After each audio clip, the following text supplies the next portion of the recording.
The girl sees a tear dripping onto the floor in front of her, and when she comes to her senses, then she thinks what is happening and where she is. And also, why is she sitting on the floor holding onto someone's pants and asking a man she doesn't know for something?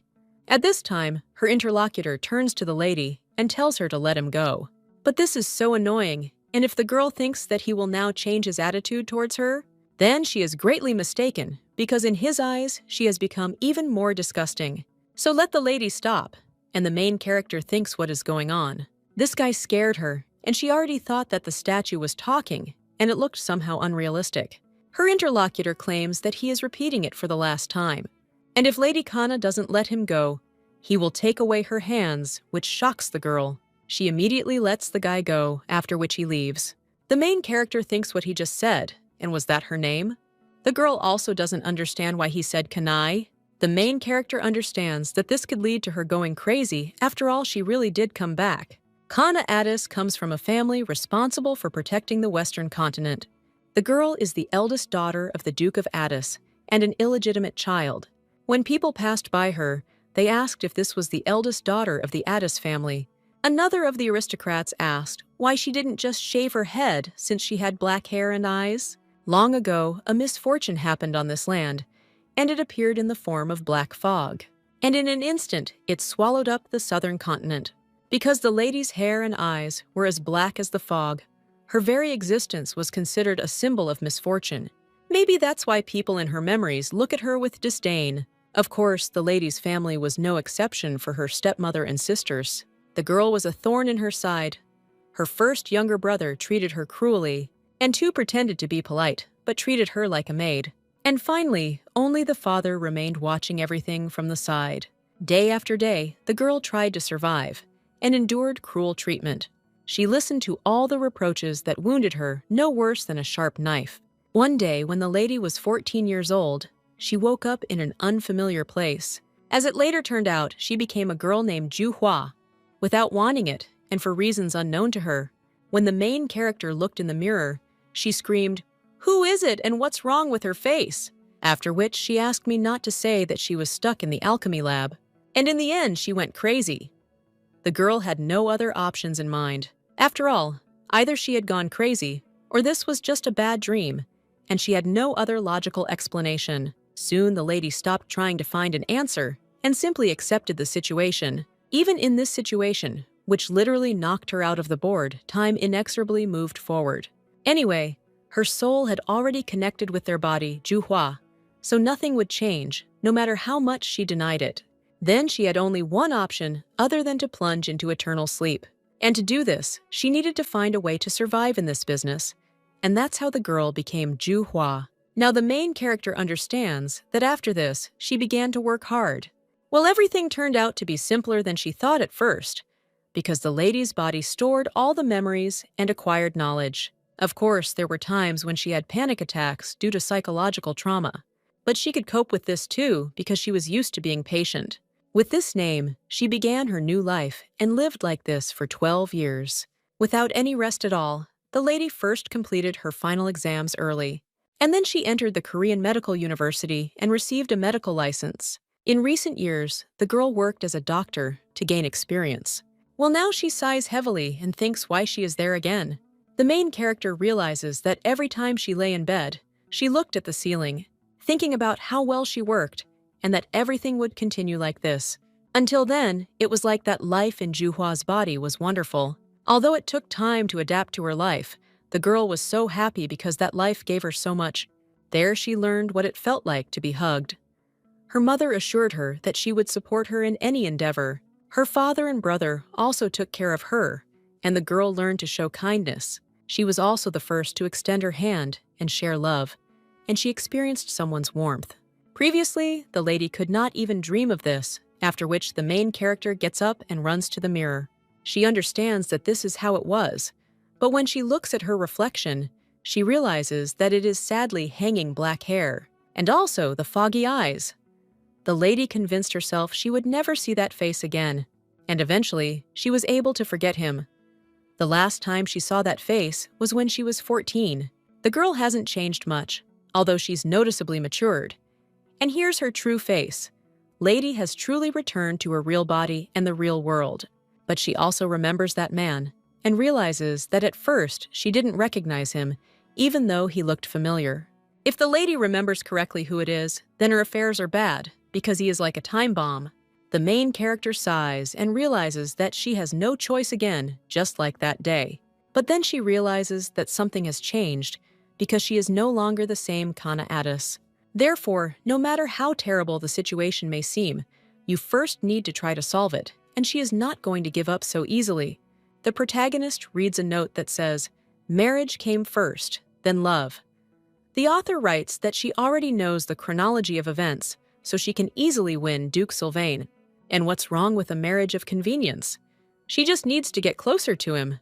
At the same moment, the main character hits these notes and reads further that the girl keeps her notes in Korean, a language that no one in this world knows. Kana realizes that everything is as she thought. She and Ju Hua swapped bodies. While the girl was studying to open her own business, then Ju Hua. It seems she fell head over heels in love. And a little while ago, the girl told the Duke that she would become his wife. The man asked her what she was talking about, but the girl just suggested that he use her. Her interlocutor was interested in what she meant. The lady was offering to sign a contract. If he marries her, he will be able to free himself from the control of the imperial family. And he wants to marry the second princess. The main character screams that this girl is an idiot. She's just crazy, and the lady doesn't understand why it has to be Sylvian Valentino, because everyone knows how crazy he is. Kana wonders if it's all about looks or false politeness.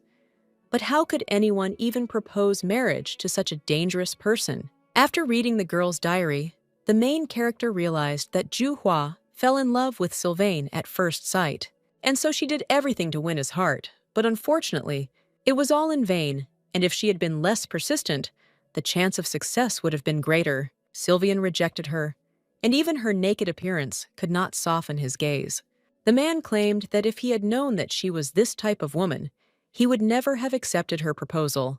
After this, the girl understood that she needed to remain strong, even if this attitude hurt her. Well, she has to get this man at any cost, so she can't give up. This is the last thing that Ju Hua wrote in his diary.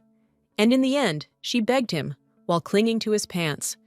So now it is clear how she ended up in that situation when she returned. The girl understands that first, she needs to calm down and think everything through. She returned to her body, and her name is Kana Addis. Since 12 years have passed, she's now 26, which means Ju Hua has returned to her body. At first, she clung to Sylvian with all her might, and then returned to life when it was time to go to work. And the only question is whether she can treat people. The main character is already sadly thinking about her career and license, but at the same moment, she insists that it no longer matters, since she still has the memories of the 12 years that Ju Hua lived in her body. This means she remembers everything she's learned. She also hopes she won't have any difficulties working as a doctor. However, the main character remembers something and screams about what will happen to her online store. While she was living in Ju Hua's case, the lady became very interested in studying botany, so she decided to try something. The lady began making handmade soap-scented candles and perfume. At first, it was just a hobby, but then she opened a small online store. And just recently, the number of orders began to grow. The main character screams in shock that Ju Hua should not dare to open her shop. The girl also says that if she returns, but at the same moment, she becomes a little sad. The lady recalls how she made her first candle and showed it to her relatives. However, now she understands that she needs to come to her senses because memories won't change anything. Sylvian Valentino treated her like trash, and she thanks him for it because now the lady knows what needs to be done. The girl understands that it's time for them to get a divorce, and she will notify him about it tomorrow evening when he returns. The main character is sure that he will like this proposal, and the problem lies in it. Only in Duke Alexander Addis, the lady does not know whether her father will approve of her divorce. Women in this world have almost no rights, so the situation in Korea isn't even comparable. Despite her wishes, everything will depend on her father's response. But the girl thinks what kind of person he is, after which she remembers how the man spoke. That the lady is a disgrace to their family, and if she is going to plunge into eternal sleep, then let him do it as a member of Valentino's family. Kana understands that's how he'll most likely react to her wish. But Juhwa's father would have been angered by such treatment of his daughter. At that moment, the lady lies down on the bed and realizes that she doesn't know.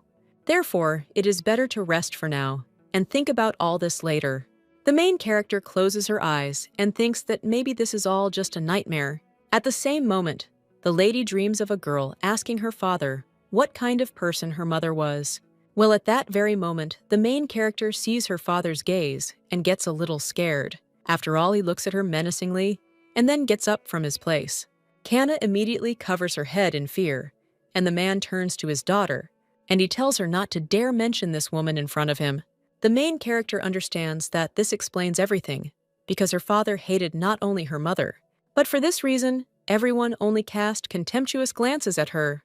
A little while later, one of her brother's friends asked if this was really the girl, but she really did have hair the color of black fog. Someone else approached the guy and claimed that his sister was simply incredible.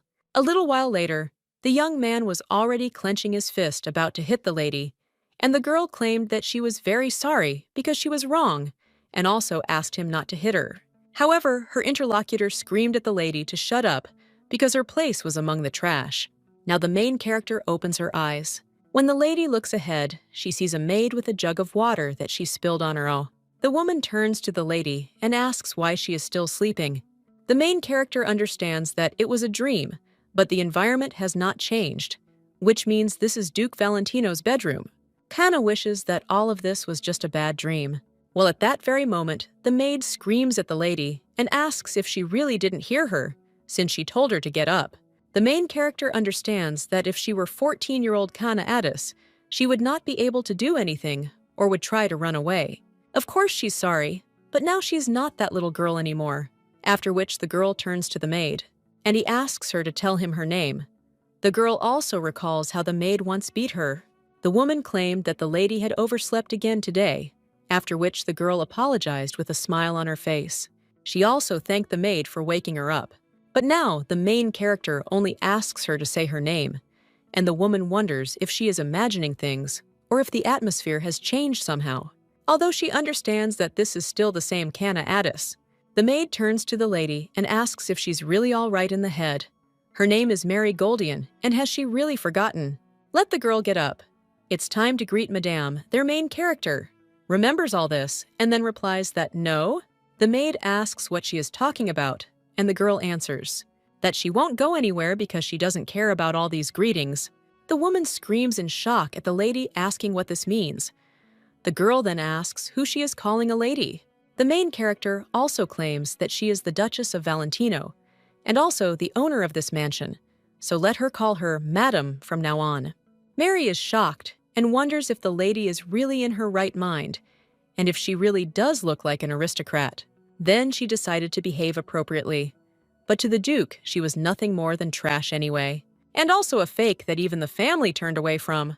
So aren't people like that called trash, and who would even consider someone like her? The woman claims that the owner of this mansion is this Mrs. Josephine and hers too, after which there is silence between them.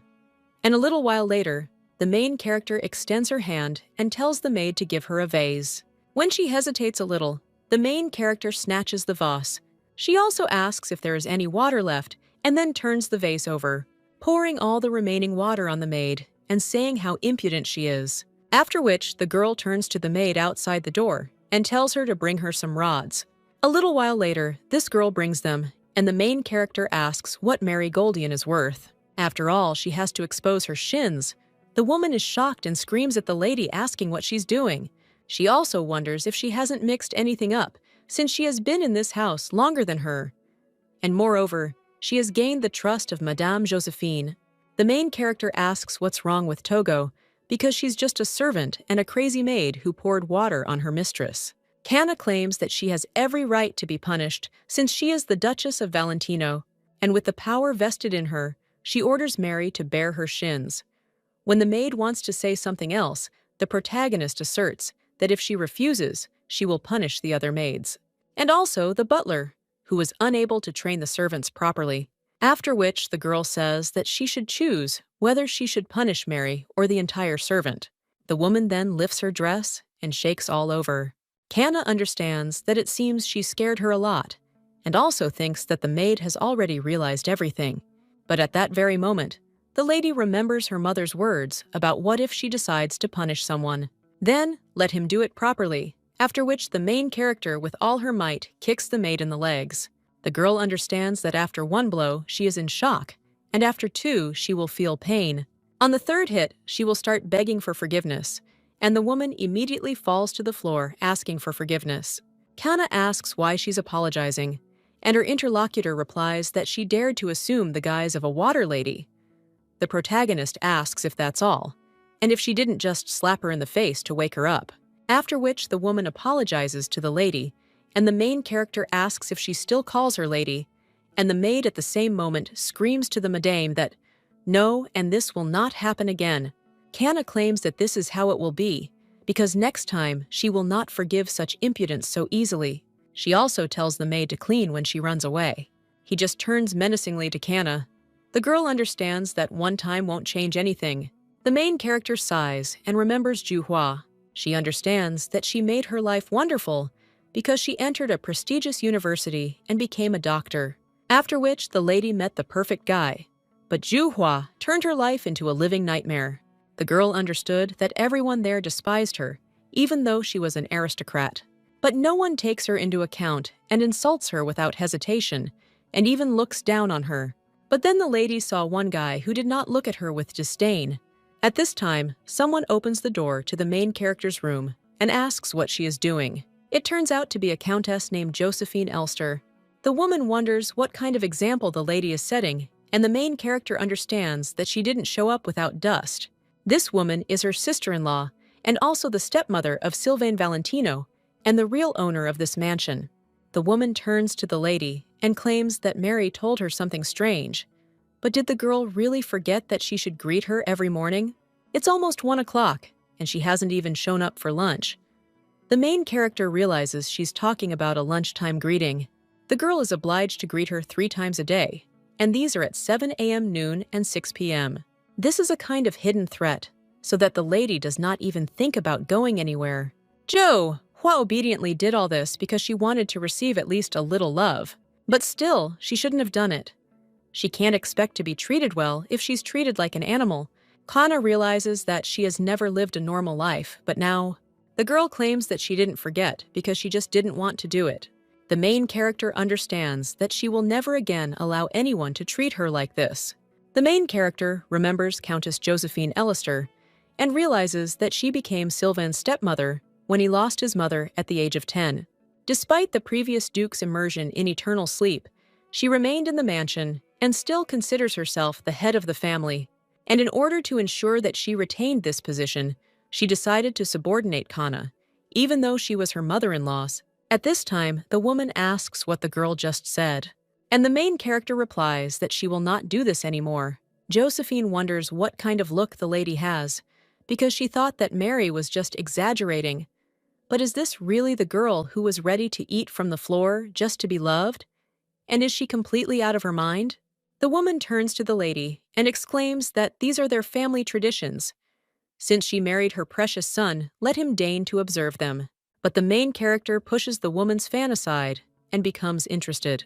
Is she really talking about the traditions that she herself came up with, and that in her opinion are nothing more than her whims? Kana also wonders if she is ashamed to disgrace the long history of the Valentino family. The woman becomes enraged by this and then screams for this girl to be grabbed. She also claims to teach her manners and tells them to bring her a rod.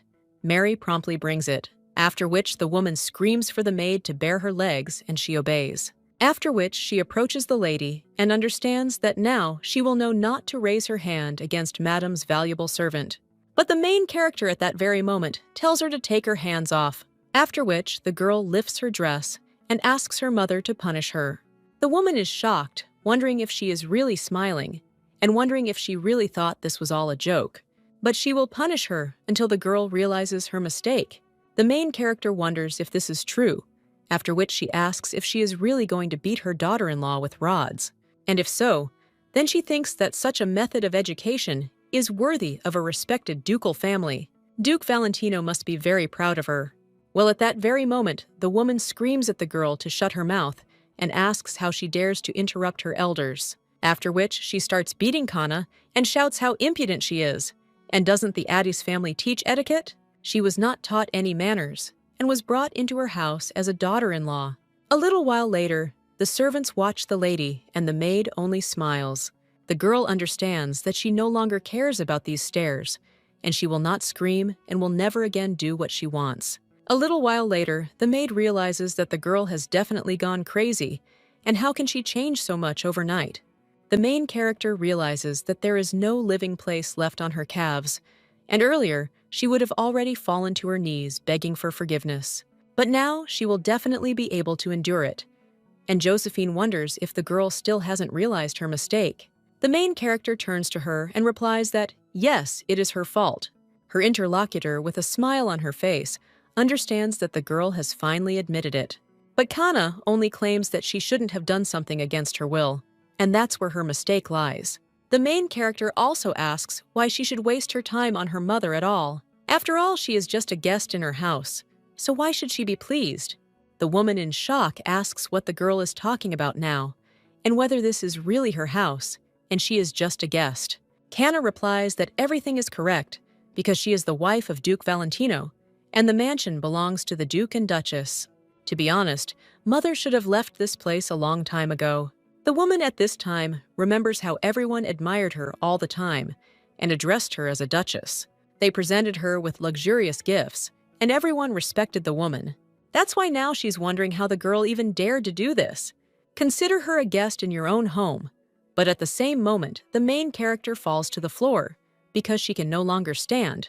She looks at Josephine breathing heavily and turns red, ordering the servants not to invite doctors. And do not give the girl any medications until she realizes her mistake. And also do not let anyone in there. A little while later, the woman sits down on the sofa and screams, "What kind of impudence is this? And who is this ugly woman with black hair?" It was impossible to accept her as his daughter-in-law. And if only Sylvain had married the second princess, then she would live comfortably in high society. Although if she had power, she would not have to rely on Sylvain and worry about it. The woman also wonders why he left her only the title of countess, and why it does not give her the same privileges that she had before. But he didn't want it anymore, and only kept repeating that they weren't blood relatives. The woman also wonders if she has really lost her power and become a fading flower of high society, so that some Kana would consider her just a guest in this house. The countess immediately realizes she will surely send this girl into eternal sleep if the wounds become inflamed and the fever worsens. Then she will definitely fall into eternal sleep, and the woman will simply pretend that she knew nothing about it. The countess lies down on the sofa and realizes that no one cares about this girl anyway, and even her family and husband should therefore take up the idea of engaging with the princess again. But at that very moment, someone turns to Madame and claims that Duke Valentino is there.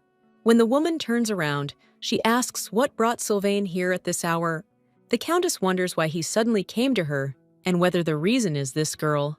The woman also claims that she doesn't know what happened, but the guy just walks past her, after which the countess tells him to sit down and wonders if he really came because of that girl. The woman also asks if he wants something to drink because she will order the servants to serve tea.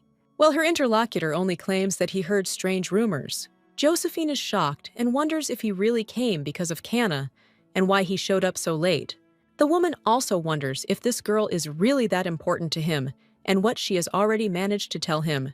But her interlocutor only claims that he heard what the countess said, that he will be present at the banquet in honor of the second princess's birthday. The woman replies that everything is correct and wonders why she started to worry, because of course Sylvain would not ask her about this girl.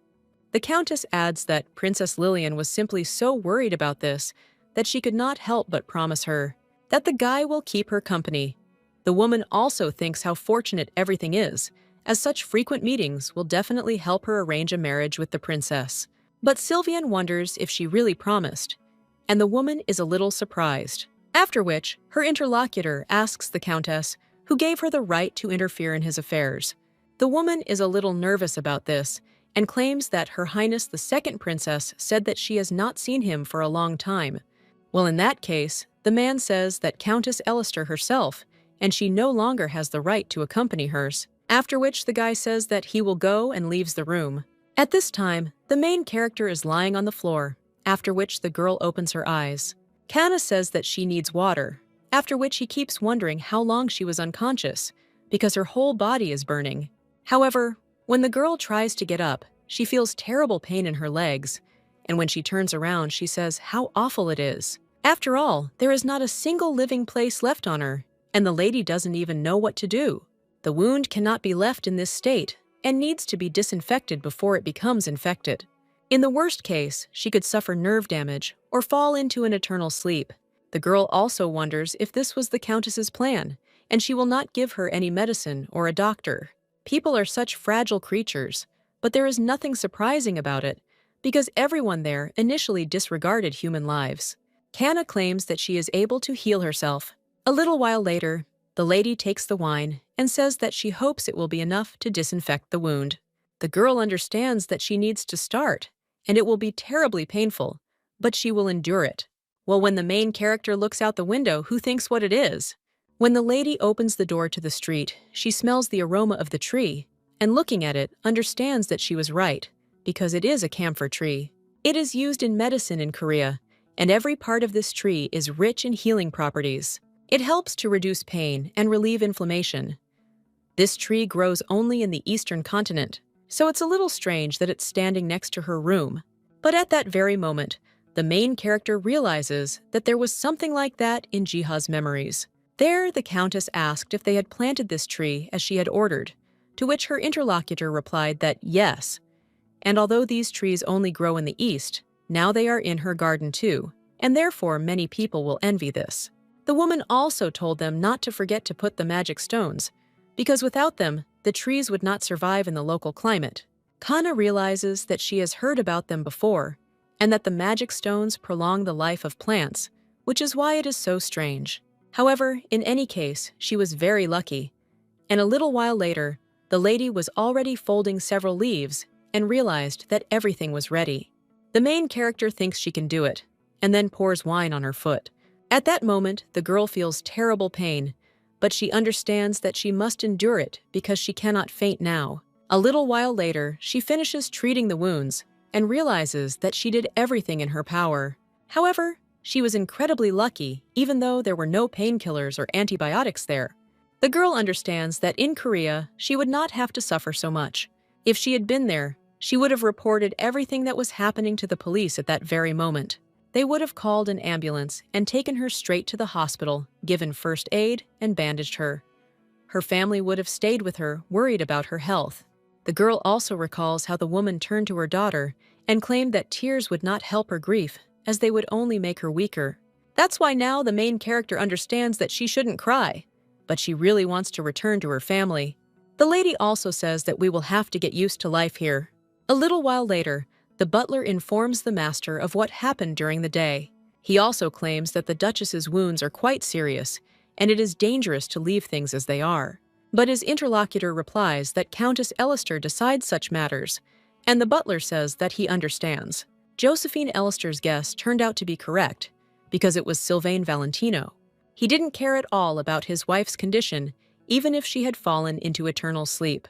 A little while later, the maid asks if this is for Lady Kana, to which her interlocutor replies that yes. Mary wonders if she has already eaten everything, and when the other maid replies that yes, then yes, she says that it is good and that she should go. The woman understands that for the past 10 days, only empty plates have been taken out of Kana's room, and that she would sooner or later plunge into eternal sleep. A little while ago, the Countess turned to her maid and asked what was happening to Kana. Mary replied that she was still alive, but with her wounds, it was only a matter of time. Josephine replied that this was given and asked if the maid was sure that the maids had not brought her anything, and she replied that she had told them not to pay attention to hers. The woman replies that it is clear and that Mary should inform her as soon as there is good news, to which she agrees. Now, Mary is thinking what an empty-headed girl Kana is. Why did she even touch her? And the girl only added problems to herself, so I shouldn't have gotten involved with her. The woman also thinks that she wants to see her lifeless body as soon as possible. But at that very moment, someone runs up to the headmaid and screams at her. The woman asks why such a rush, and did she really see a ghost? But what if Madame notices her? But the girl replies that it is about Lady Kana, after which the maid asks if she has finally fallen into eternal sleep. But at that very moment, her interlocutor is shocked when Mary suggests that she speak. Then someone behind her claims that they wouldn't want to disappoint her, but she's still alive. It turns out that this is the main character, and the maid wonders if she is really seeing things. But this lady was beaten so much that she shouldn't have been able to walk. So how is this possible? Kana asks if Mary really wanted her to fall into eternal sleep so much. The girl also claims that as the owner of this mansion, she cannot forgive such insolence, after which she offers to bring her a rod. A little while later, someone throws a basket and screams how this is possible, and who brought Kana the medicine. One of the servants replies that no one did this, because he specifically checked the supplies, but everything was in place. The Countess screamed that there were no medicines and no help, so why did she look as if nothing had happened, and even dared to do such a thing to Mary? A little while later, the woman saw the maid lying on the floor, and then asked why her legs were covered in red liquid. She asked what happened, and who dared to do this to her. One of the maids then approached Madame, and claimed that it was actually Lady Kana who had punished her. Now the woman screams that it's wonderful, and then she will personally check it. A little while later, she goes out onto the balcony, and the main character says that the Countess hasn't visited her for a long time. The woman thinks that this girl looks much better than she thought, and wonders if she stole the medicine from the pharmacist. Kana asks how she could have taken them if she had never been there, and the lady herself knows what state she was in recently, although the girl also understands that she still had to borrow a couple of plants from the garden. Kana also wonders if the Countess is not happy about her recovery. The woman asks what she's saying, and the girl asks if she's wrong, since she thought it angered the Countess. Josephine replies that it's not that simple, and the lady should have told her immediately, but she also claims that she came there for another reason, or rather, because of the headmaid. How dared the girl punish her without permission? Kana replies that it is because Mary wanted her to quickly plunge into eternal sleep. She happily asked if Kana had fallen into eternal sleep, and she was very pleased with this possible development of events. The woman thinks what an idiot the girl is, and why did she have to talk about it for everyone to hear? No one ever cared about Kana, so putting her into eternal sleep would only make things easier, but her title shouldn't be forgotten. The woman understands that if Mary intended to plunge her into eternal sleep, then this is a rather viscous reason. And the main character claims that since they have cleared everything up, she thinks that now her punishment should not cause any problems. Her interlocutor asks how she can say such a thing, considering Mary has been loyally serving in this mansion for many years. The girl replies that she can't be near someone who wished such a thing on her, and if the Countess does not agree to throw out the maid, then she will leave herself, and the woman wonders why the girl is talking about this so confidently. And does she really have anywhere to go? And who would even want to take her in? The woman tells the girl to do whatever she wants, and if she really wants to leave, then they are welcome. After which the main character replies that tomorrow morning she will leave this place. The girl also wonders if it is hard when she is kicked out of her family, but in any case, now she has achieved what she wanted. Although the very fact of expulsion in this situation is rather unfair, now she needs to talk to Sylvain. But the girl is sure that he will gladly accept her offer, given Juhua's antics. Kana claims that she simply must take this opportunity to end everything. A little while later, the girl knocks on his lordship's door and asks if she can come in. At that moment, the man tells Lady Kana to come in, and the main character gets a little angry and realizes that she certainly assumed that the attitude towards her was worse than ever. Well, what kind of address is this? He doesn't even consider her a duchess. Although the lady understands that it does not matter, after which she opens the door and turns to his lordship. However, at that very moment, she sees what state he is in and is a little surprised. The guy is already asking what Lady Kana wanted to tell him. Kana understands that he scared her a little, and it seems like this is not the first time she has seen his face, but she still can't get used to it. But the girl thinks that no matter how good he looks behind this mask, there is a cold-blooded man. He may have an unusual appearance, but even if something happens to his wife, he won't even bat an eyelid. Kana wonders if someone like him shouldn't want her to fall into eternal sleep, after which the girl claims that she doesn't know if he heard, although she is sure that he did. After all, Countess Elister was going to put her into eternal sleep. The man then replies that he doesn't have the strength to put someone into eternal sleep with rods, and the main character realizes he already knows what happened, but doesn't he really care? Kana claims he knew she was seriously injured, but did nothing. Her interlocutor asks why he should worry about this at all, to which the girl replies that it is because she is his wife, and her own mother-in-law almost put her into eternal sleep. But is he really going to continue pretending that he doesn't know anything? The guy asks what's so special about it, and the lady realizes that this face has appeared countless times in Juhwa's memories. Beautiful eye shape, raised corners of the lips, and a pleasant voice, and also a look full of disgust, after which the guy claims that the lady is still alive. That's why he's interested in what the problem is, and the main character understands that this is the kind of person he is. Even if she were to lose consciousness or start bleeding red liquid, he wouldn't even look in her direction. The main character understands that this girl had so many loving people, so why did she just suffer all these 7 years? If Mom found out, she would be very upset, after which the main character wonders why the Duke married her. Even though their marriage was one of convenience, it doesn't change the essence, because he agreed to take her as his wife. So why does he not respect her at all? And the girl thinks what an idiot he is. A little while later, one of the guards claims that this is an order from the Duke of Addis, and he said not to let Duchess Valentino in if she comes. Therefore, he asks her to return to Duke Valentino's estate. The main character realizes that she knew it, and everything turned out worse than she thought. Her father was afraid that his daughter might return, and she of course guessed that she would not be welcome. Well, it looks like the Duke has decided to give her up forever. The girl realizes that now she knows why Juhwa never saw him. The main character also thinks that now it doesn't matter, and she hasn't considered him her father for a long time, but she needs to meet him in order to get a divorce. Kana, looking at her hair, realizes that she wonders if anything would change if she had hair of a different color. Black is a symbol of misfortune and disaster, and to understand why everyone thinks so, we need to go back to the distant past. Long ago, the southern continent was called the continent of magic. People took a peaceful and happy life for granted, but one day, a black fog appeared out of nowhere, and whatever it touched immediately plunged into eternal sleep. Then the world was consumed by fear and horror, and in an instant, everything turned black. People had to leave their homeland in order to survive, and so they settled on the western continent. This became the so-called beginning of modern civilization, which lasted for about 1,000 years. While the western continent was not completely safe, because although in smaller quantities, there was also black fog there. Then he gave birth to inexplicable things, mysterious clots objects, and also monsters. Although they were not originally in this world, these predators could not be controlled. As soon as a person touched the black fog, he immediately contracted an infection and lost his mind. So people turned into monsters and they lived by devouring other people. The main character realizes that their eyes and hair turned black, like the fog itself.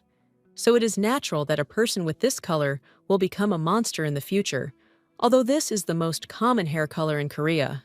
Therefore, wherever the girl went or whoever she met, they always looked at her with disgust. And who would even listen to such a man? Last night the girl insisted that she should marry him, but she never expected such treatment, and that was normal then, but not now. The lady insisted that even if it was a marriage of convenience, she couldn't live like that anymore, and she didn't know if he'd heard, but the countess had kicked her out.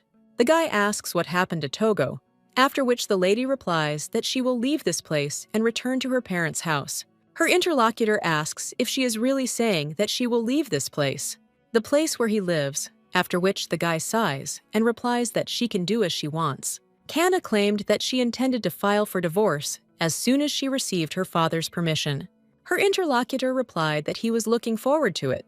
Now the girl kicks the stone and understands that it seems this idiot did not believe her, and he also thinks that she is trying to attract his attention in this way. Although given recent events, he definitely didn't believe her, but let the guy just wait a little longer, and they will definitely get divorced. But first, the lady understands that she must get inside, but she just doesn't understand how. The girl also thinks that maybe she should try to climb over the fence and grab the Duke, and beg him But at that very moment, she notices a carriage approaching the estate. The coachman cries out that the young master has returned, so let them open the gate immediately. The main character wonders if he really said young master, after which the second son of the Addis family gets out of the carriage. The main character, looking at the transport, wonders if there is really a young lady inside. The girl also does not understand why she hides her face, but at the same moment, her brother says, "What an unexpected meeting this is." He also wonders what brought Duchess Valentino to their house. A little while ago, the guy was heading in a carriage and sighing heavily. He also said that Lucy should have a good rest today, and he would look for another doctor. But when the girl didn't respond, her brother turned to her again. The little girl insisted that the doctor had said no one could help her, after which the guys heard her start to cry. Lucy Addis is the youngest daughter of the Addis family, and also a 7-year-old girl suffering from a terrible disease. Nobody understood what was happening to her, so they preferred to just avoid her. The doctors merely shook their heads. One of them apologized, but insisted that medicine there was pointless and that he could suggest visiting the temple. The guy thought what kind of nonsense this was, and they would leave this advice for the last resort, but he also didn't know who else to turn to. Now the young man understands that he already has a lot to do, and now she decided to come. He also says that if the girl has no urgent business with him, then let her return to Valentino's estate because they are in a hurry. Well, at that very moment, the lady who was getting out of the carriage suddenly stumbles and almost falls. Her cape rises up a little, after which the girl pulls it back up, and the main character realizes what it is. At that moment, the red-haired guy grabs Kana by the neck and says, if she values her life, then she shouldn't dare tell anyone about it. At this time, the main character is only interested in how the treatment is progressing, and also what the doctor says and how long has she been in this condition, and whether they started treatment on time, to which the guy only asks what she is talking about. The girl at this time asks if she can help with something and claims that she will help with Lucy's treatment if they allow her to stay there for a while. After this, the guy screams out how she is going to do what even the best doctors on the continent could not do. And what does she even know? Is this all a joke for her? The main character then turns to Cullen Addis and suggests that he calm down first. She also wonders if he doesn't want to cure his sister, but she said she could help, so she asks him one last time what he wants. At this point, the guy realizes it doesn't look like the lady is trying to deceive him, and maybe she really does know how to heal Lucy. If there's even a small chance she'll get better, it's worth a try. After that, he tells her to fly and follow him. A little while later, the main character walks down the corridor, but asks where everyone is, because it's just so quiet there. Her interlocutor replies that they are now at a banquet in the Imperial Palace, and the girl says that it is clear, after which she tells him to ask to bring acupuncture needles. The guy asks what it is, and the girl replies that they look like regular needles. The main character also understands that without them, she will not be able to help her. It is very important that they are of the right size and diameter. After which, the girl also tells him to convey that these needles must be made from the highest quality mana stone.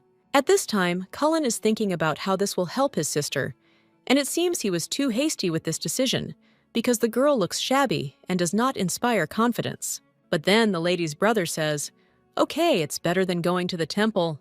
The temple is the domain of a divine spirit who protects the Western continent from evil with the help of the powers of the World Tree. A place beyond the Empire's reach, it is sacred and extremely dangerous.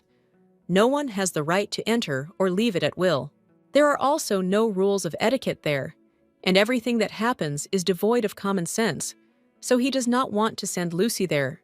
After this, Cullen thinks that although this does not inspire much confidence, it is definitely better than the temple.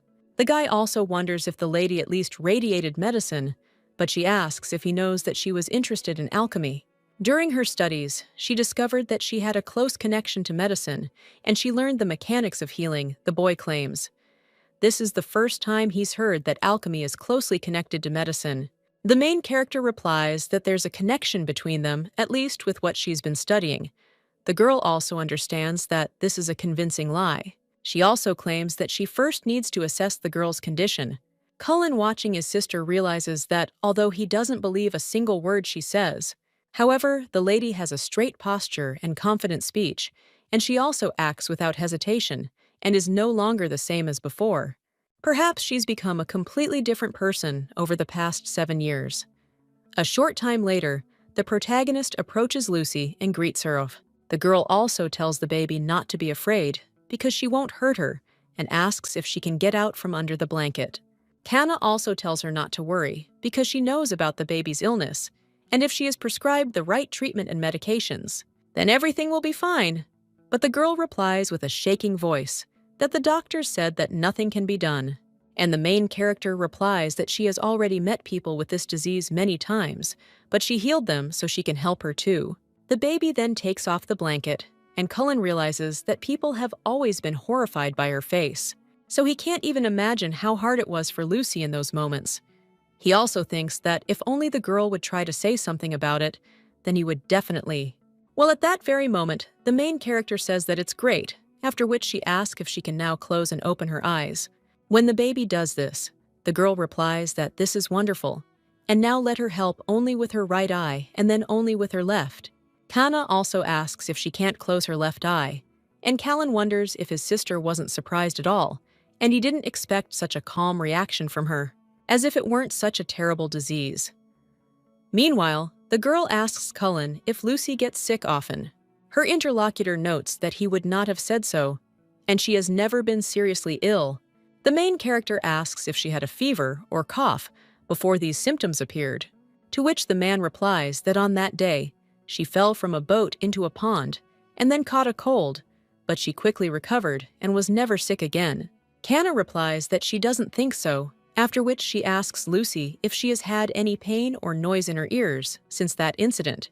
Cullen claims that Lucy didn't say anything like that, but at that very moment, the main character stops him and claims that she did not ask Cullen this.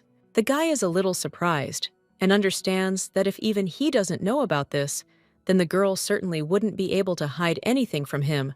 Well, at that very moment, the little girl replies that yes, she had such symptoms all this time. Hannah insists that everything is as she expected. A short time later, the girl is already heading to another room. Cullen closes the door, and the girl adds that, fortunately, curing the baby will not be difficult if she has everything she needs. But first, she needs to find that book. At this time, the guy is wondering how the lady found out about the pain in her ears, because he didn't think that Lucy could hide something from him. Cullen also wonders if it was because she didn't believe his words, but the girl replies that it wasn't only because of that, and she just thought that she wasn't telling him everything. Her interlocutor asks why, but the girl just looks at him coldly.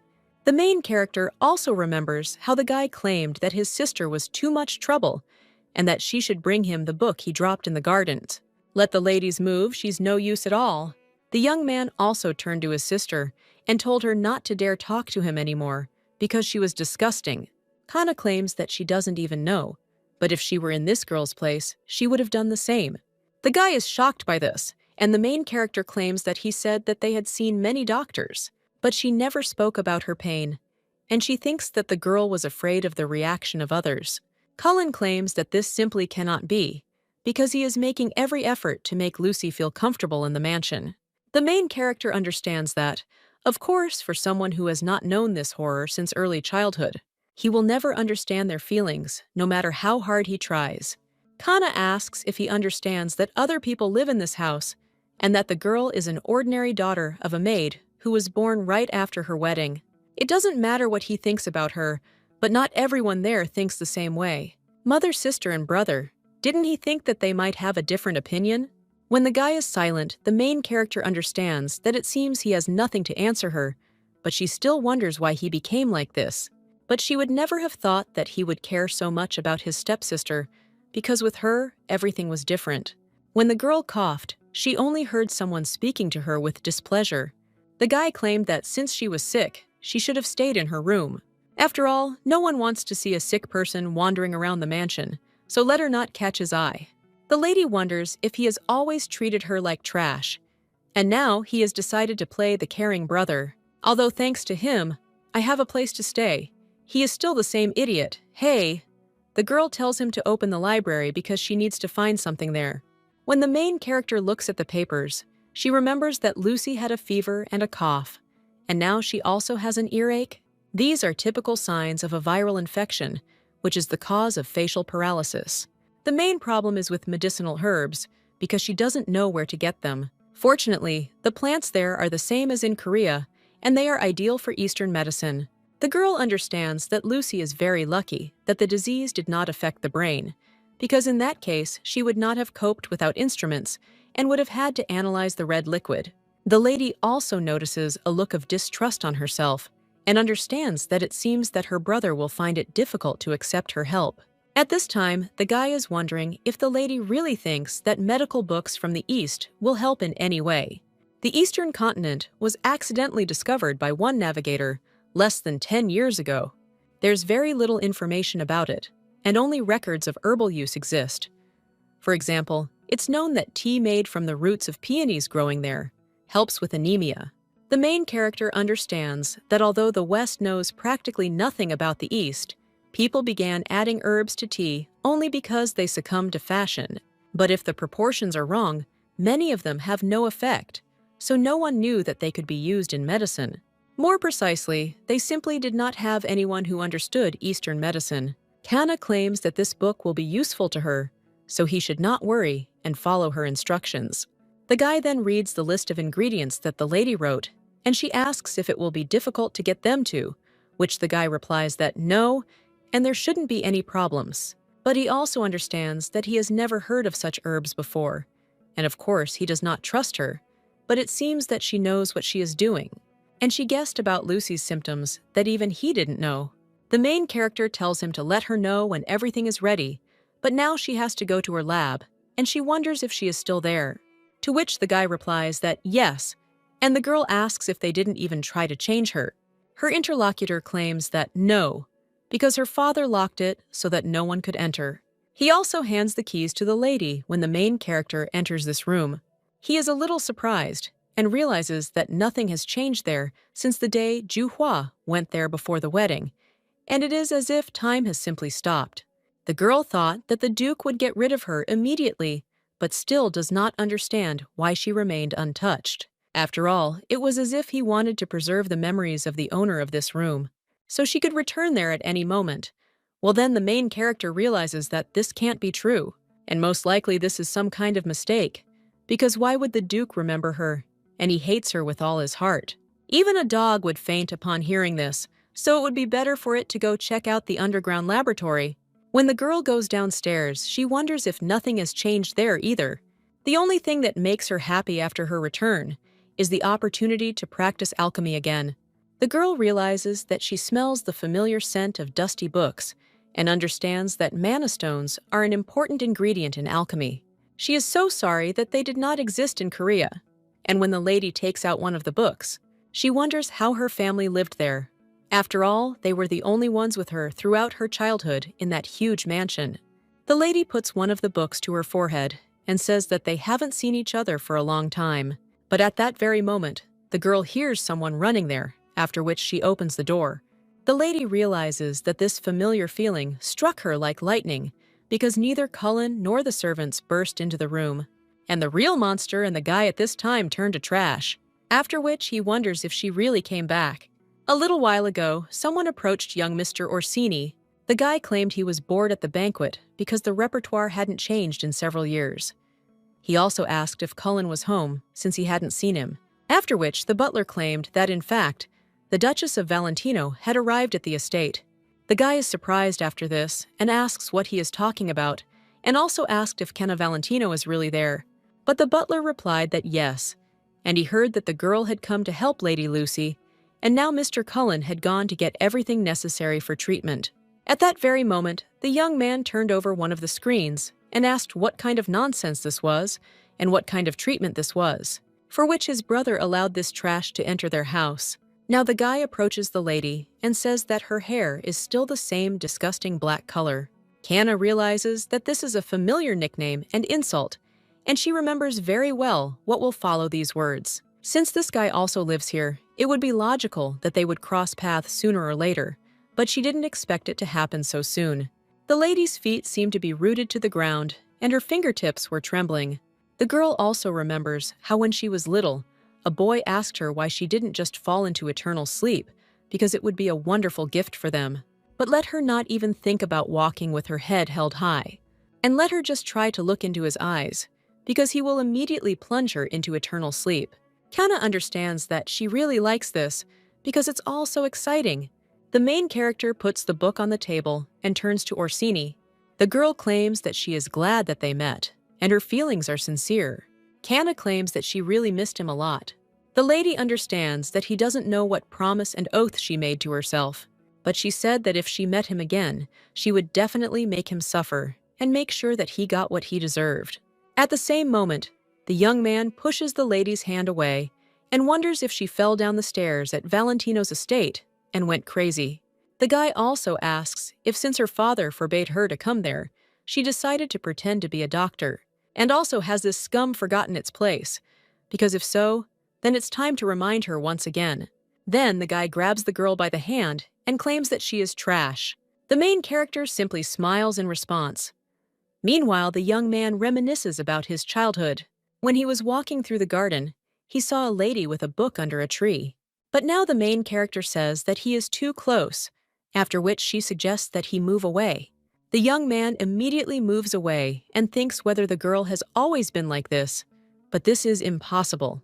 Kana says how much time has passed and asks if he missed her. After this, the young man screams out how this is even possible and suggests that she stop talking nonsense and also get out of this house because the smell of garbage makes him sick. Kana asks if Callan said she would stay there for a while to help Lucy.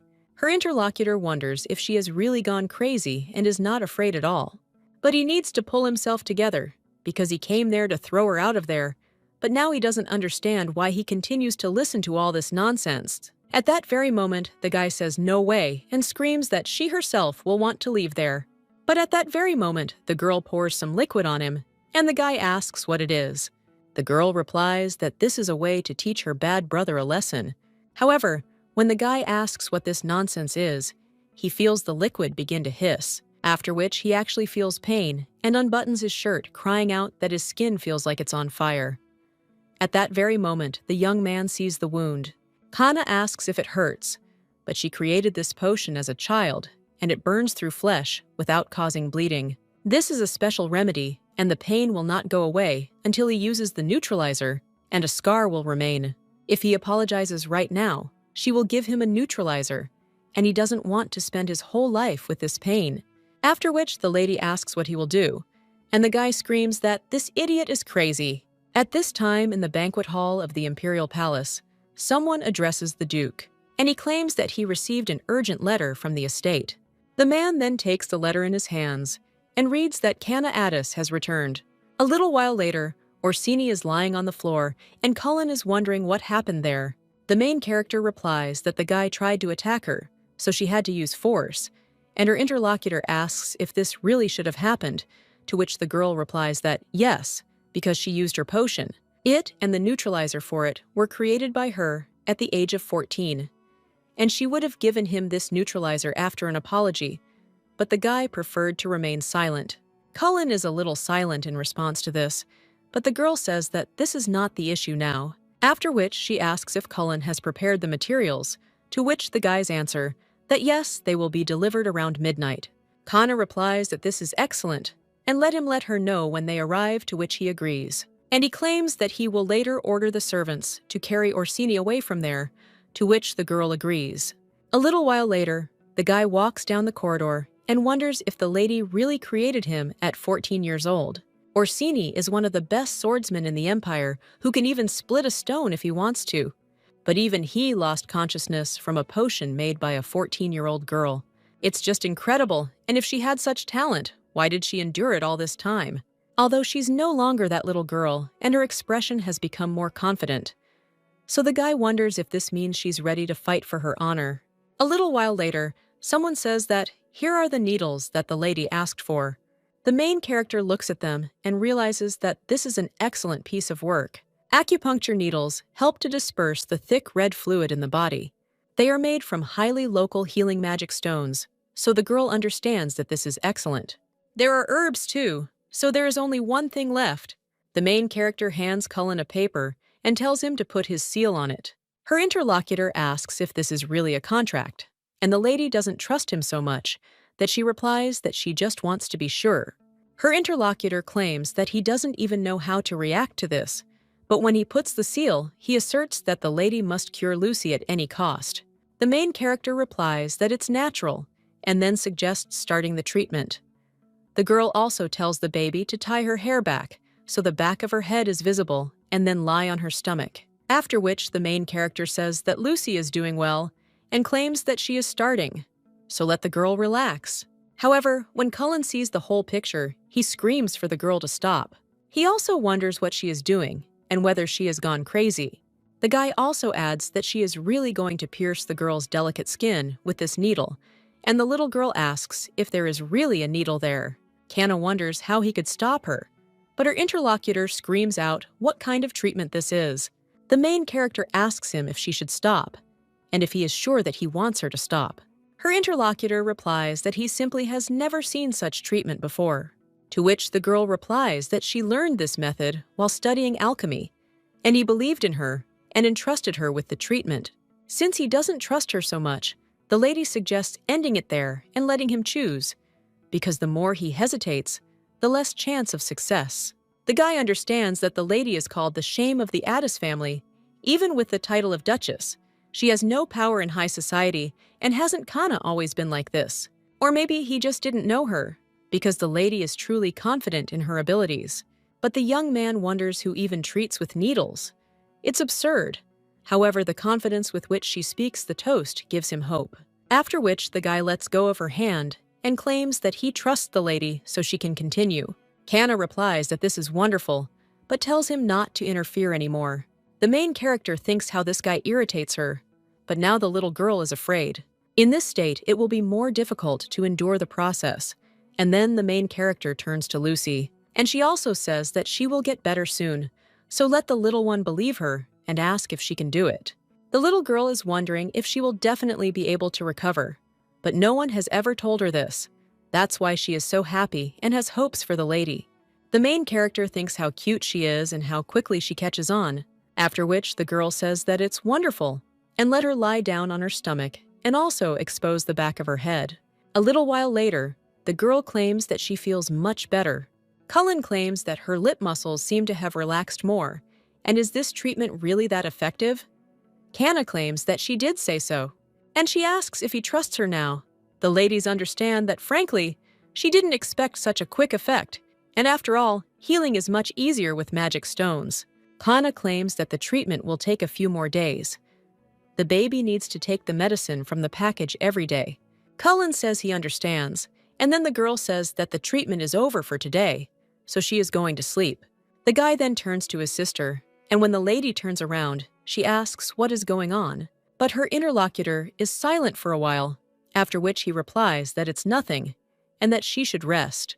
As the main character walks down the corridor, she realizes that it is obvious that Cullen has a lot of questions for her. But it can be understood, because she is no longer the same Kanna that she was 7 years ago. Although she does not care about this, just like the Addis family and the rest of this world. She may have wanted to be a member of this family as a child, but now she doesn't need it. When the main character goes to her room, she realizes that it has become much cleaner, and the light has been turned on. Kanna understands that these people will never stop hating her, and she has no desire to even try to get along with them. The girl also thinks that she needs to change her clothes, but then she closes her eyes and doesn't even notice how she falls asleep. A little while later, someone shouts at the girl to get up right now and asks if she can hear. The main character asks how many more times they will wake her up like this, and realizes that nothing changes. Kanna's stepmother and the mistress of the Addis family screams out what the girl did to Orsini. She also wonders how she even had the courage. The main character understands that Chloe Addis still cares about her son. Kanna wonders if Destiny really wants to talk, and why hit her right away. The woman wonders what she is allowing herself to do, but at the same moment someone says that it is enough. It turns out to be Cullen, and the guy asks his mother what is going on there. The woman claims that she should be the one asking, because Kanna returned home and was kicked out, and she also harmed Orsini. The main character wonders if she is really saying that she was kicked out, but she just got married and left. The woman gets angry after this, But her son claims that he brought the lady there, so let his mother be polite to his guest. Chloe wonders if this girl is his guest, but they haven't seen each other with Kana for a long time, so she apologizes and claims that she would be lying if she said that she was glad to see her, to which the girl replies that the feeling is mutual. The woman claims that Orsini is now suffering from pain and that she is the only one with a neutralizer, so let her stop torturing him and help, but the girl asks if that's all. However, she says that first, she would like to hear an apology for what happened earlier. The woman is a little surprised after this and apologizes. She claims that she was wrong and it will not happen again. Kana wonders if everything is really that simple and that it's probably all a matter of experience because she's much smarter than Orsini. The main character says that she forgives her and then takes a jar out of the chest of drawers. She claims that a few drops are enough to heal the wound. The girl understands that she of course wanted to hear an apology from Orsini, but now it doesn't matter because he has no value for her and she just got bored. At this time, the woman happily looks at the neutralizer, but then remains silent for a while, and he wonders if it wouldn't be better for the lady to give it to him herself, since after all the creator knows best what and how. Kana wonders if she really doesn't want to use something she knows nothing about, after which she says, okay, and let her take her to Orsini. A little while later, the young man looks at the lady and says, what a scoundrel she is. Well, the main character claims that another word no was accidentally spoken into this bottle from her hand. The lady also tells him to keep quiet and not twitch, because she promises to do everything quickly, after which the guy just turns away and the girl asks if it really hurts that much. He simply asks what she's doing, and the main character asks if he really trusts her. And are you sure that this product won't corrode his skin and reach his heart? The woman at the same moment turns to Kana and screams, what is she saying? The main character wonders what could be wrong. She just wants the guy to be careful in the future. The girl at the same moment claims that she is joking and wonders if such a talented swordsman could be afraid of something like that. The woman screams at her again, and the lady replies yes, after which she pours the liquid onto the wound. At that very moment, she begins to tighten, and the others are surprised by this. Chloe understands that the wound healed instantly, and even though it is a neutralizer, but really, Kana actually created it using alchemy, and wasn't that just a waste of time? At this time, the main character gets up and asks if they are happy, and since he's feeling better, she goes back to bed. She wonders what she's wasting her time on instead of sleeping, so she needs to rest. And let them just try to wake her up again. At that moment, the lady caught her breath. She seemed to instinctively sense someone's presence. When the lady looked up, she saw Alexander Addis and wondered why he was there. The man then simply extended his hand towards the lady and then placed it on her cheek.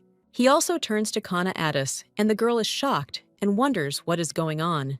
He'd never touched her before, so she doesn't even know what's changed. She also realizes that her name isn't Kana Valentino, but Kana Addis. The man says he welcomes her back, and the woman replies that they haven't seen their father in a while. The woman also realizes she didn't mean to call him that and wonders what's going on with her. The lady also understands that she needs to wake up because this man can kick her out of the estate at any moment, after which the girl says that she will explain everything. The other two are watching this at this time, and the woman is wondering what is going on.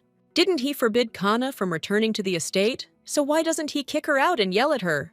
But he listens so attentively, and the girl finishing her story claims that she wanted to help Lucy, so she asks not to blame Cullen. The man only remains silent in response to this, and the main character mentally asks him to say at least something. If he is going to scold her, then let him do it quickly. But at the same moment, the man replies that it's fine and let her do that, what he considers necessary, and the girl asks if it is really possible to do this. At this point, the man just turns around, and the main character is shocked, wondering if he really said that, and didn't even threaten to send her into eternal sleep. The next day, after the Duke's shocking words, someone cries out for her interlocutor to repeat them. The woman asks what happened while she was not home, and whether Kana has returned. This girl is Cullen's twin sister, named Isabel Addis, and now all the family members are together. The girl understands that 7 years ago, when her sister got married, she thought that they would never meet again. Because of her father's warning, she was not allowed to go out in society, and she heard that her husband's family treated ladies terribly. The girl was very happy about this, because it would be better not to have a sister at all than such a sister. However, now Chloe claims that Cullen signed a contract with Canna Addis, and she will help Lucy in exchange for living there. The girl is shocked after this and asks what to understand by this. A little while later, she bursts into her brother's room. Isabel claims that she knows everything and is interested in what he was thinking and how this girl can help Lucy. Her interlocutor replies that after her treatment, Lucy became much better. Well, the woman wonders if he really believes this dirty girl, since she doesn't know anything about medicine. The girl also says that she may be able to do it. But is that enough to allow her to stay there? Her interlocutor asks if she is saying that this is not enough. And he means that Lucy's illness is not a very significant reason for hurry. The girl then realizes that this lady is the daughter of a maid, so who cares about her condition anyway? It's very strange that my brother is so worried about this. After which, the girl screams at her brother and claims that she is his twin sister, so why would he take care of Lucy more than her? Well, at that very moment, the man tells Isabel Addis to get out of there right now. When the girl finds herself outside the door, she is shocked and wonders if he really just kicked her out and what she did wrong. The lady also goes to Brother Orsini, and when she cries out to him, she tells him to just listen, because that scoundrel Canna has returned. And suddenly, she will stay forever. But Cullen doesn't even want to listen to her. Well, when she sees her brother, she asks if he doesn't listen to her and wonders what's wrong with him. The girl realizes this is terrible and doesn't even know who to complain to. A short time later, she finds herself outside the Duke's office. But then the girl turns around and realizes that she is afraid to go to her father because she has been afraid of him since childhood. Although he never scolded her or punished her, she is still afraid of him. People who don't know him find him attractive because he's superior in their eyes and also has power. Many envy her for having such a father. But this is just a beautiful shell because you only need to look into his eyes. After all, he looks at her and the whole family as inanimate objects. But her words won't change anything. The girl looks out the window and sees Canna and understands that she does not want to see her in this house, but does not know what to do. A little while later, she runs up to her sister and claims that they haven't seen each other for a long time, after which she asks how she chewed. However, when Isabella approaches her sister, who thinks what a dirty girl this is, and she won't catch this blackness from her eye, the main character turns to Isabel and asks how she is. And if she's been doing well, Isabel wonders if the girl doesn't even stutter around her. She also asks her sister if it's true that she's treating Lucy too, which the girl replies that yes, she does. Her interlocutor claims that this is incredible, because even doctors couldn't help.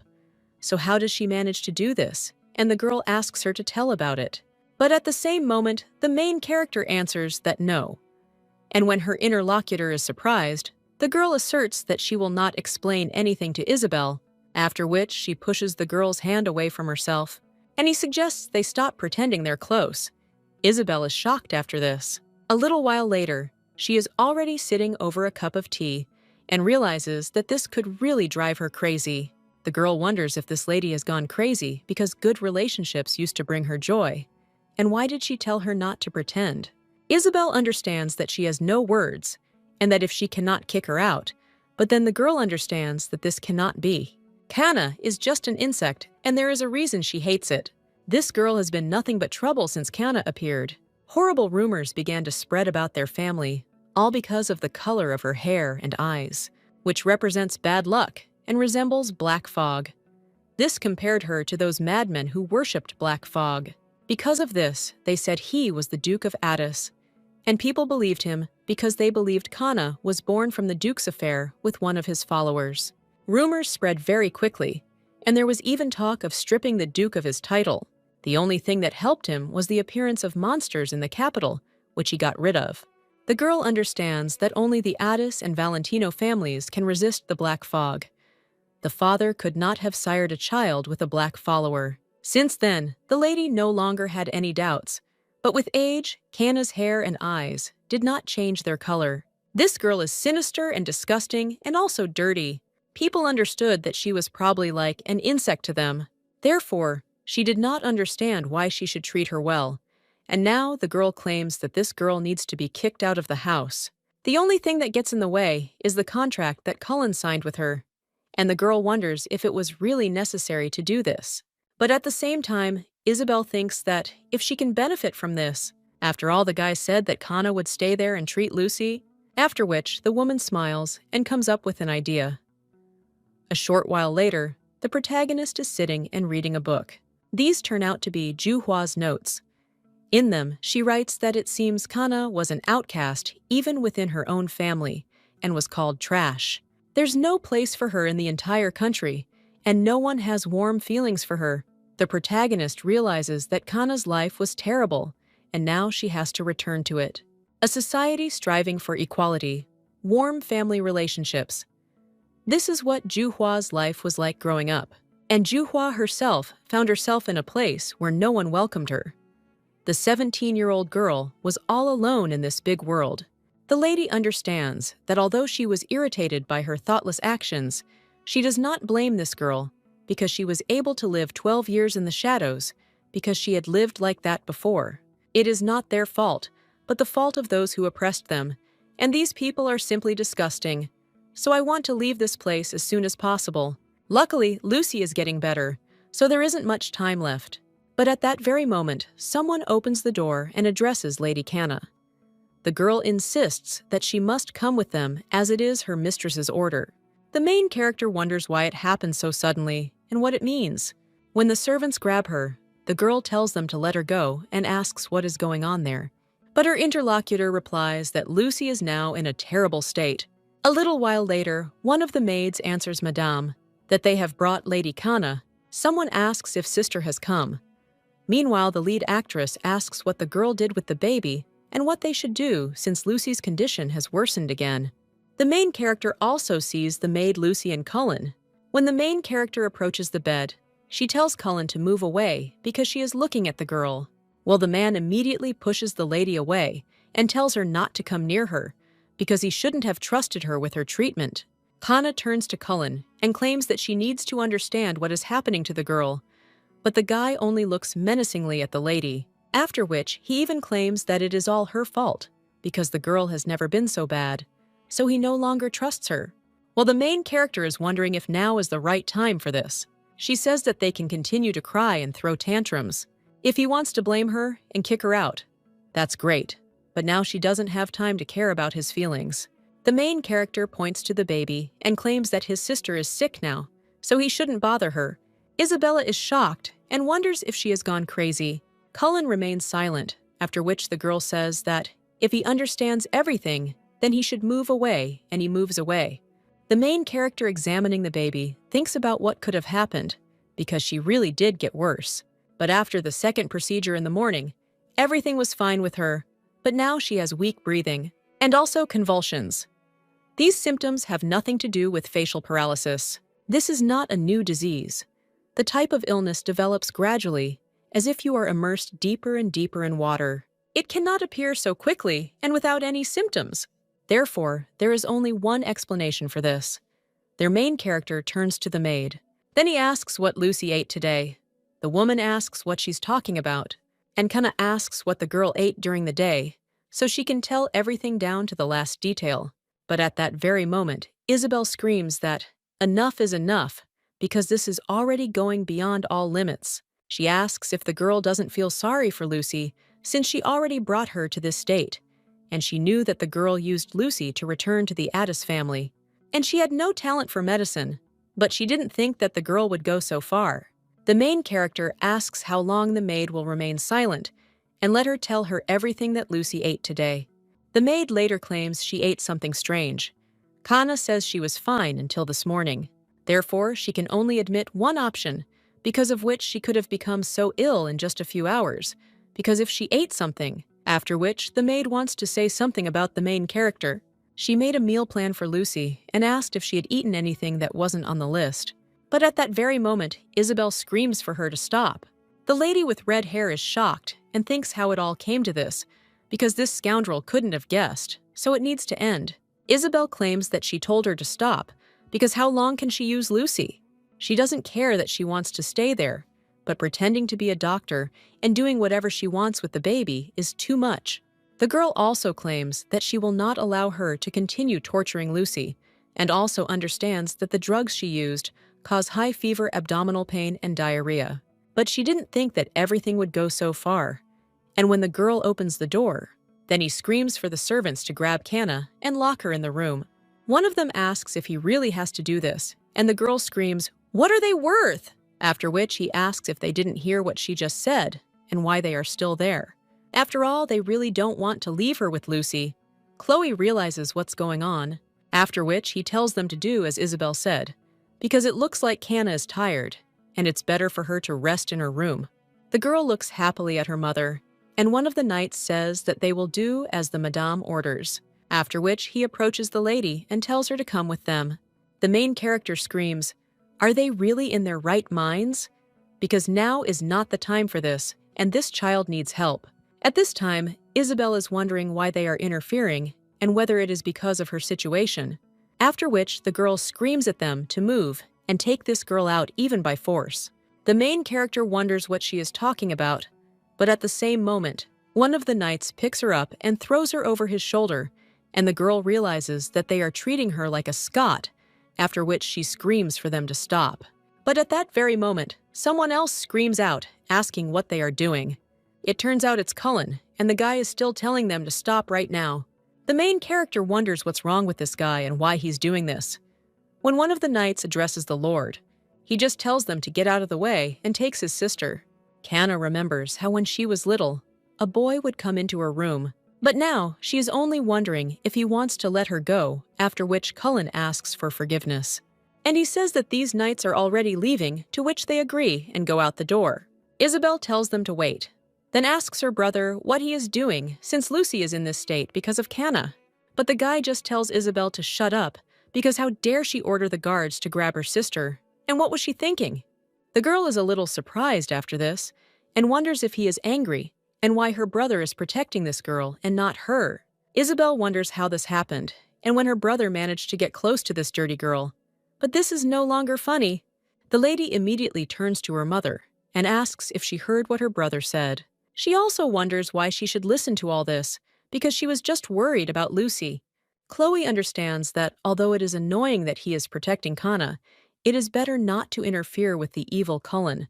The woman claims that she is tired and needs to rest, after which the girl in shock turns to her mother. She also tells her to wait, and the woman replies that it is already quite late, after which she invites the girl to go with her, but she replies that she will stay there in case something happens to Lucy.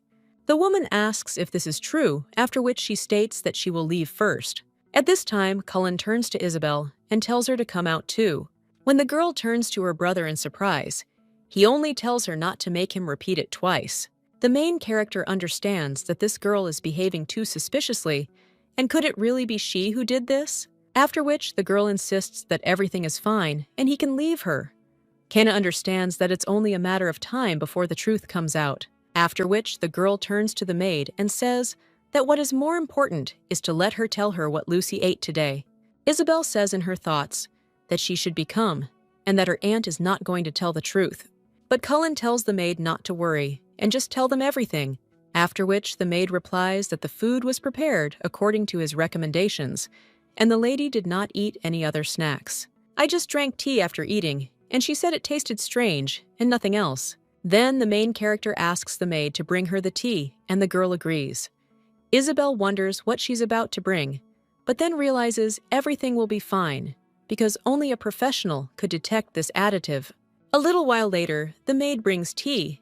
The main character asks if Lucy drank this tea, to which the woman replies that yes. Kana opens the container of tea, and when Cullen smells it, he wonders if it is lavender tea.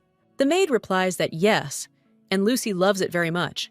But when the main character pours out this tea, they are surprised. Kana realizes that, as she thought, this is it.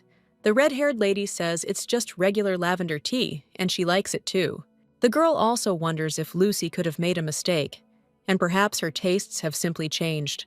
The person with red hair realizes that she needs to keep up the act, and she claims that she has never heard of lavender tea causing any problems, so she thinks it's a mistake.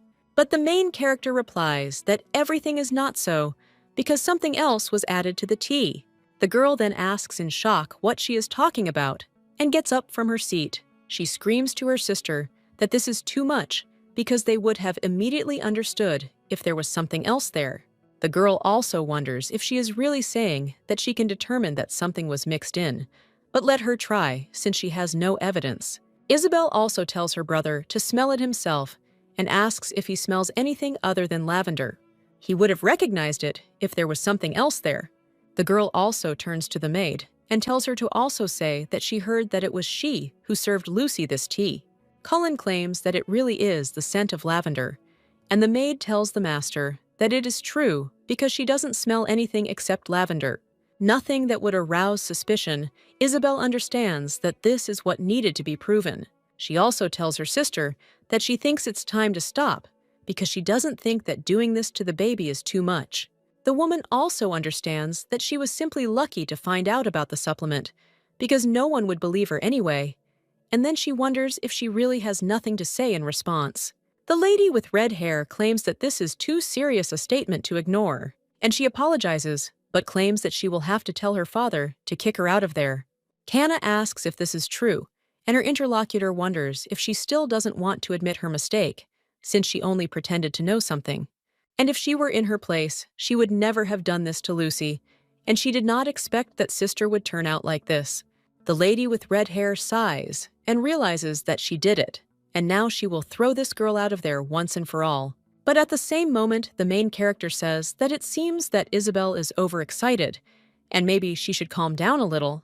The red-haired lady asks what she's even talking about, since she no longer has a reason to stay there. Kana replies that she doesn't think so.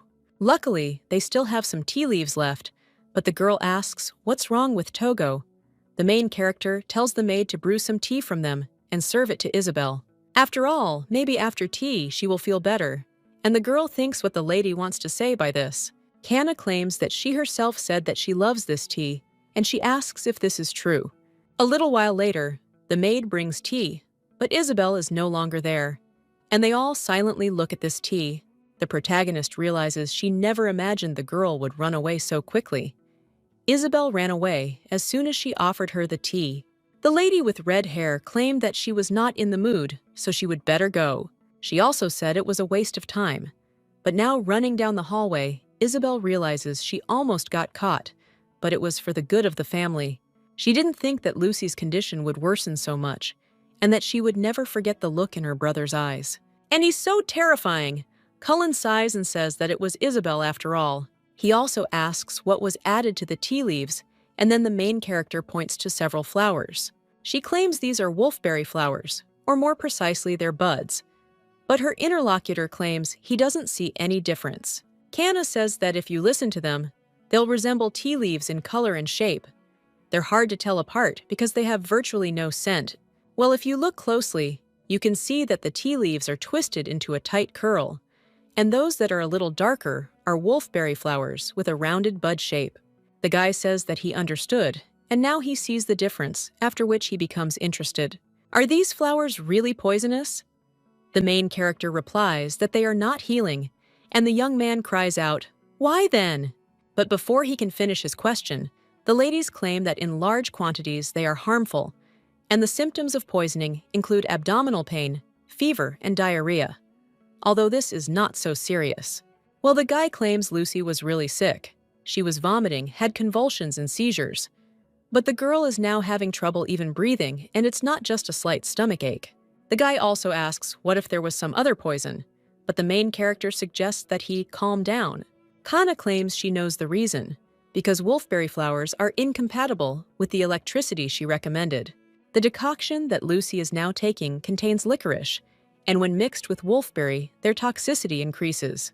The girl claims that if you use them separately, everything will be fine, but if you mix them, you get a toxic mixture. She also claims that only a doctor can prescribe this medicine, and she is sure that whoever did all this did not expect such consequences. He probably just wanted to make Lucy look sick. The girl claims that if she can't cure Lucy, she'll break the terms of the contract, and then she will have to leave this house. And besides, the situation has taken a serious turn, and the culprit simply ran away.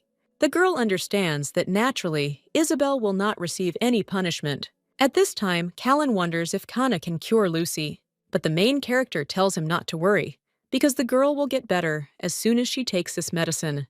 The girl turns to the maid and tells her to go to the pharmacy and ask her to prepare everything on this list of medications. She will do it herself, to which the girl agrees. At this time, Cullen asks for forgiveness for what happened earlier. But the main character is only interested in what he is talking about and why he suddenly apologizes. The girl also tells him not to worry because she will not break their contract and will cure Lucy, while her interlocutor tells her sister that he didn't mean that. After this, the girl asks why he calls her sister. Let him call her as before, it's more familiar that way. Kana claims that she shouldn't behave like that because he hates her. A month later, the girl runs up to her sister, and the main character asks if she slept well. Lucy replies yes, and wishes her sister good morning. The main character realizes that she was already close to curing Lucy, but she had to face another enemy. Recovery is only one step towards achieving her goal, and as soon as the baby is fully recovered, she will leave this disgusting place. At this time, the girl claims that she had a dream in which she and her sister were eating sandwiches and drinking milk in a meadow. Kana realizes the girl is always chattering and asks her to get well. Soon Kana says it must have been fun, and the little girl replies that yes, that's what she's talking about, after which the sisters are invited to go for a walk together. The main character asks where, after which her interlocutor suggests going into the city. There she will be her sister and brother Cullen. Kana asks what she is talking about, but at the same moment, someone tells the girl not to worry. After all, he won't go with them. And the main character claims that this is not the issue and also thinks what's wrong with this guy. But he irritates her. Kana understands that she is in this house for only two reasons. And firstly, she needs to get permission for a divorce. And secondly, she doesn't want to launch her alchemy tools, and she's not interested in anything else. So when she leaves this place, she won't even talk about summer. The lady understands that she needs to stop thinking about this and needs to finish it as quickly as possible. The girl also thinks why she needs to ask permission to get a divorce and why these are such disgusting rules. After which the main character puts her cup back and apologizes to the little girl. Well, she claims that she still has things to do, after which she suggests going another time. Lucy tells her sister that everything is fine, and the main character realizes that it's time for her to learn to refuse people. She strokes the baby's head and says how wonderful she is. She sees the girl isn't even being capricious.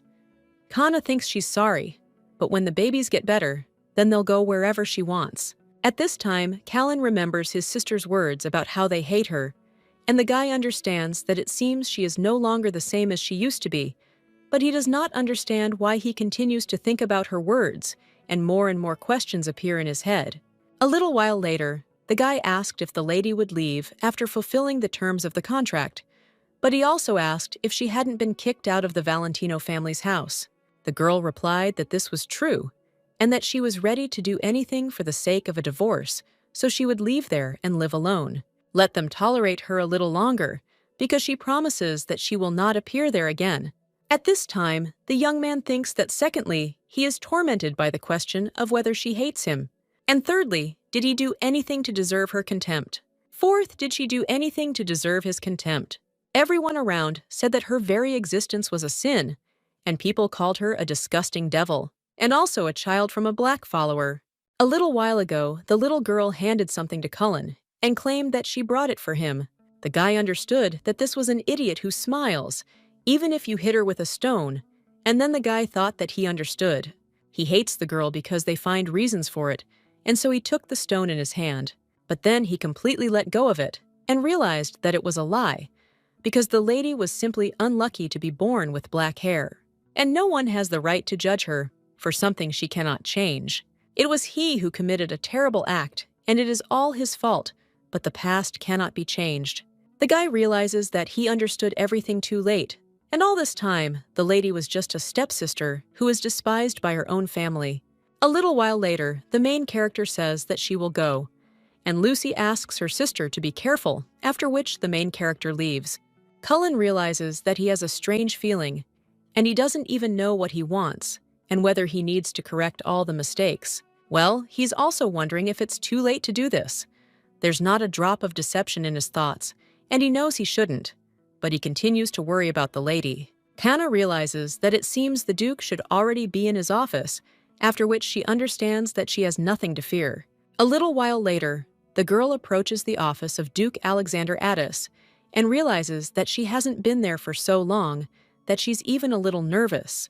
A whole month had passed since their last meeting, and then the girl knocked on her father's office and asked if she could come in. The man replies that she can come in, and the lady gets a little scared. Well, then she realizes that in order to leave there, she needs her father's permission for a divorce. Therefore, everything will be fine. She doesn't need to worry because there's no escape from this anyway. The girl enters her father's room and realizes that time seems to have stopped. She hears the sound of a fountain pen scratching paper and sees her father, who has a habit of wearing glasses while working. And even this magnificent face, all this has not changed one bit. Kana turns to her father and says that if it's not too much trouble, he could give her a little of his time. The man wonders if he is not giving it to her right now, and the main character understands that he is picking on her every word, after which she claims that she needs to tell him something. The man suggests that she talk about the lady, and understands that she needs to calm down and not give in to emotions, after which she turns to her father and asks him to give her permission to divorce Duke Valentino. Her interlocutor asks if she's talking about divorce, and she replies that it's because of Valentino's family. Kana realizes she sacrificed her shins for this. Her father then takes off his glasses, and the lady states that she thinks he is acquainted with Countess Josephine Elster. It is her mother-in-law who ordered to greet her 3 times a day at a certain time. At the slightest delay, she first scolded her, and then taught her discipline with rods. Kana claims she has suffered appalling treatment over the past 7 years of marriage. The girl turns to her father and claims that although she is the daughter of the Addis family, even the servants despised her, and every morning the maid poured water on her to wake her up and sometimes hit her in the face. The lady understands that the more she remembers this, the angrier she becomes. Well, she needs to restrain her emotions because she shouldn't expect compassion from such a cold-blooded person, and this should not look like an insult to her personally, but as an insult to the Addis family, after which he will have to respond to the insult towards his family. Kana claims that they are disrespectful to the Addis family, so she cannot live in such a place, and she needs to divorce him as soon as possible. After which, the lady asks to allow her to get a divorce, and wonders if her father will refuse even after hearing everything. But the man replies that it's fine, and the main character is surprised. He also claims that he will order the butler to prepare all the documents.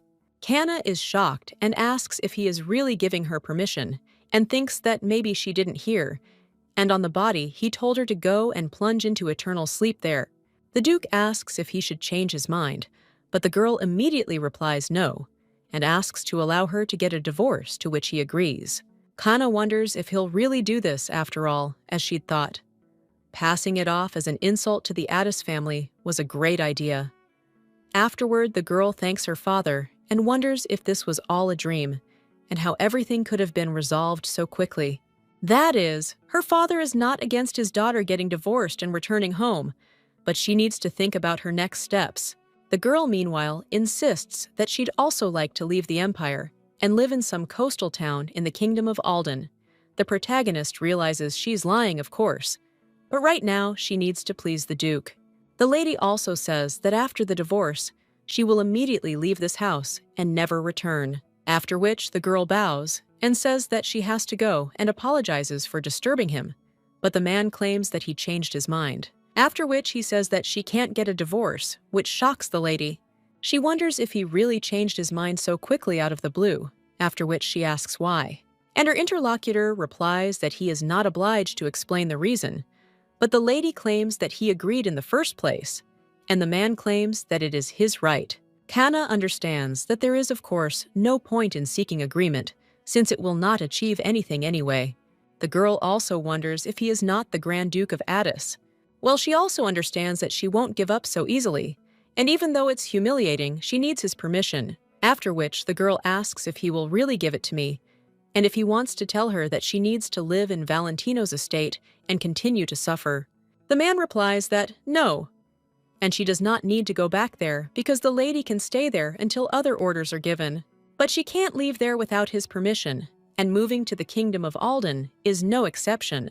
After this, the main character thinks about the kingdom and understands that now everything is clear. After all, she shouldn't have told you about your plans, and a father won't wish happiness on his unloved child because he wants to force her. On her knees begging him for permission to divorce, she had already forgotten how much her father hated her. After which the girl says that her father should know something because she is disappointed in him and also hope that he will change his mind in the future. After which the lady leaves completely, but at that very moment, someone turns to the sister. The girl realizes that it is Isabel, who is carrying a letter in her hands. The main character asks if it is Isabel and realizes that she is lucky today. Her interlocutor wonders if she was really with her father, and Kana asks what happened to Togo, and is the girl really afraid that she told him she poisoned Lucy? Kana thinks he only has to look at how pale the girl has become, but she heard that Cullen scolded her so harshly that she even cried, and the lady looks depressed. The main character says that it seems the girl has finally realized her mistake, and this is good news. After which, she even tells her to get out of the way, but the lady with red hair screams at her to wait. After which, she hands the letter to the girl and tells her to take it.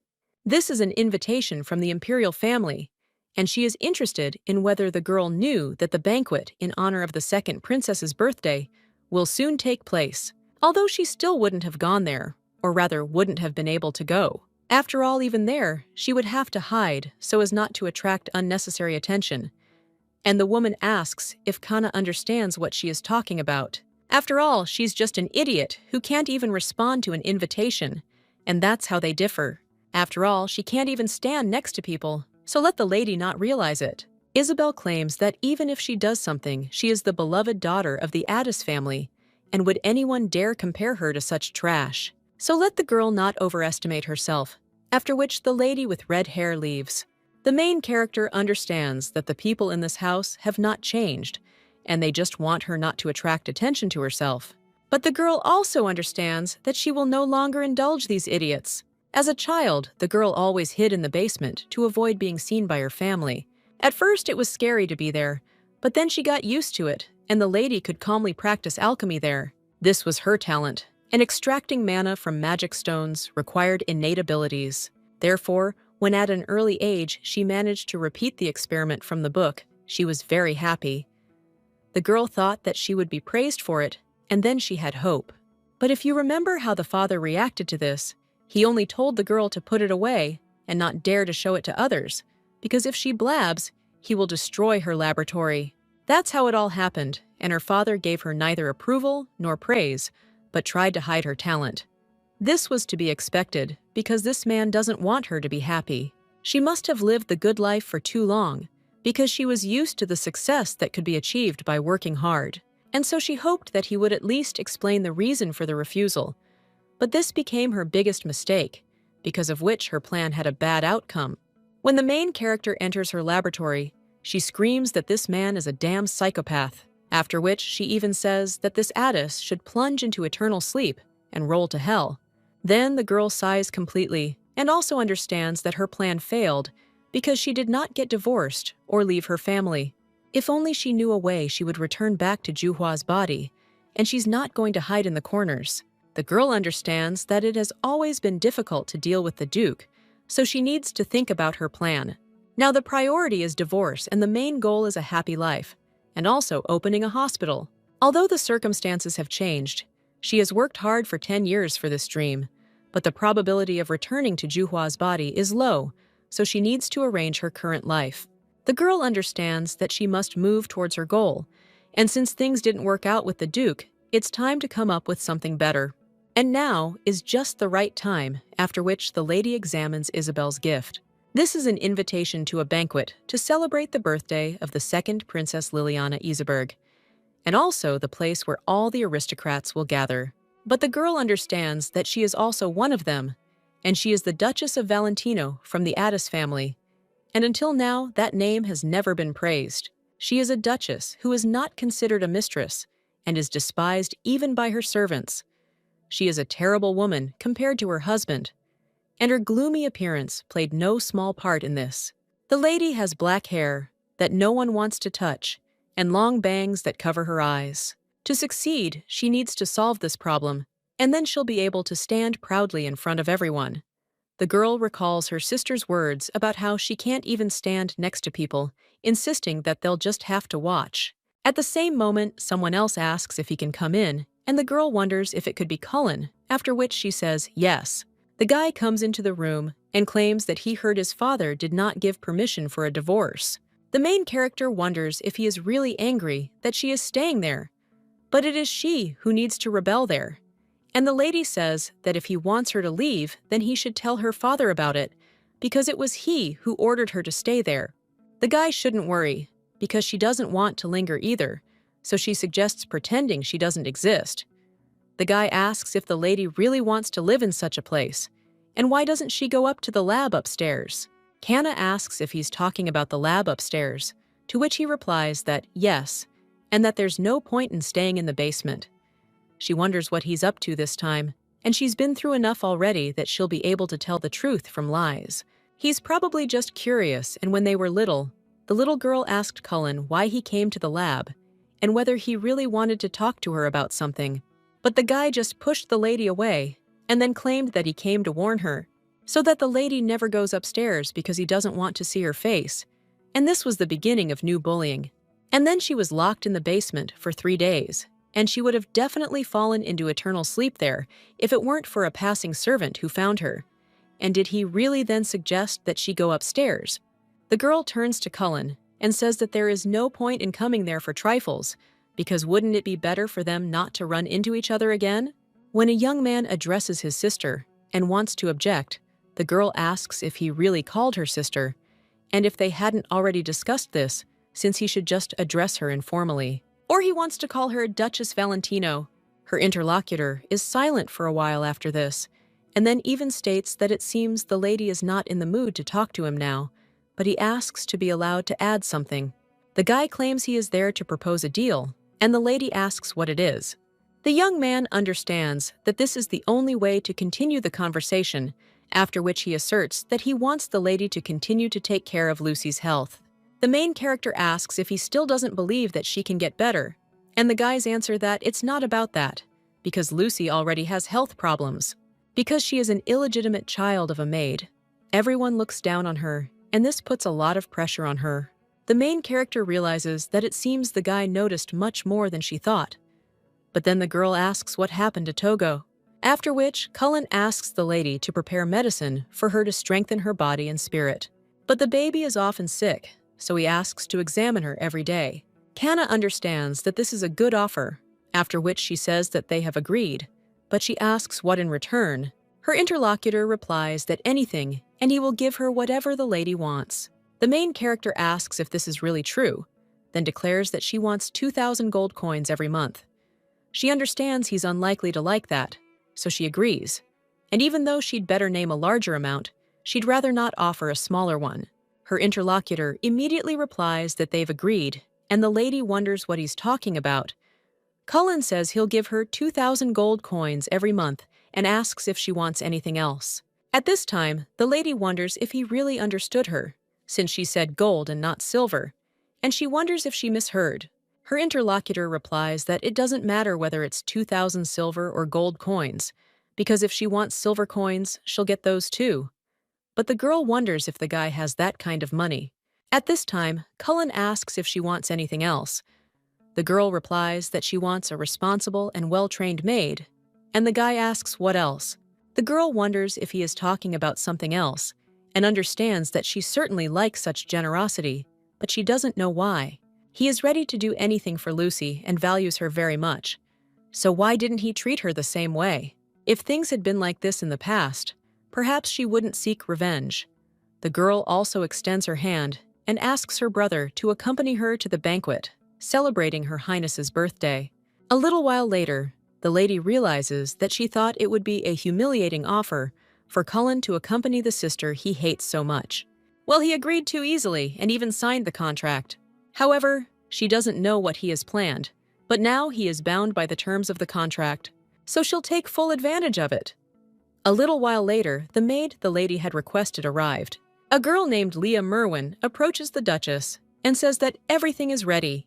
The girl wonders where he found this girl, because she was not at all scared when she saw her. This is, of course, good. Well, girls, I wonder what about her skills, and her interlocutor is interested in how she can cut the mistress's hair. Kana replies that she only needs to trim her bangs, and so that her eyebrows are visible, to which the girl agrees. The main character realizes she needs to get a lot done before the banquet begins. She then tells the maid to run all the errands and find her a new dress, to which the maid agrees. Kana understands that she is interested in seeing her reaction a little while later. She claims that the girl cuts hair well, and it's simply excellent. Her interlocutor becomes embarrassed after this, and when the main character turns to her, the maid apologizes and claims that she was so surprised. Kana claims that after seeing her reaction, she is looking forward to the banquet even more, and now that day has come because it is time for the banquet in honor of the second princess's birthday. Orsini asks his brother if he will accompany this scoundrel, and if it is not insulting. Isabel wonders if the girl really wants to go there, even after her words. O asks if the girl has found Cullen's weak spot. He can't believe he agreed to this voluntarily.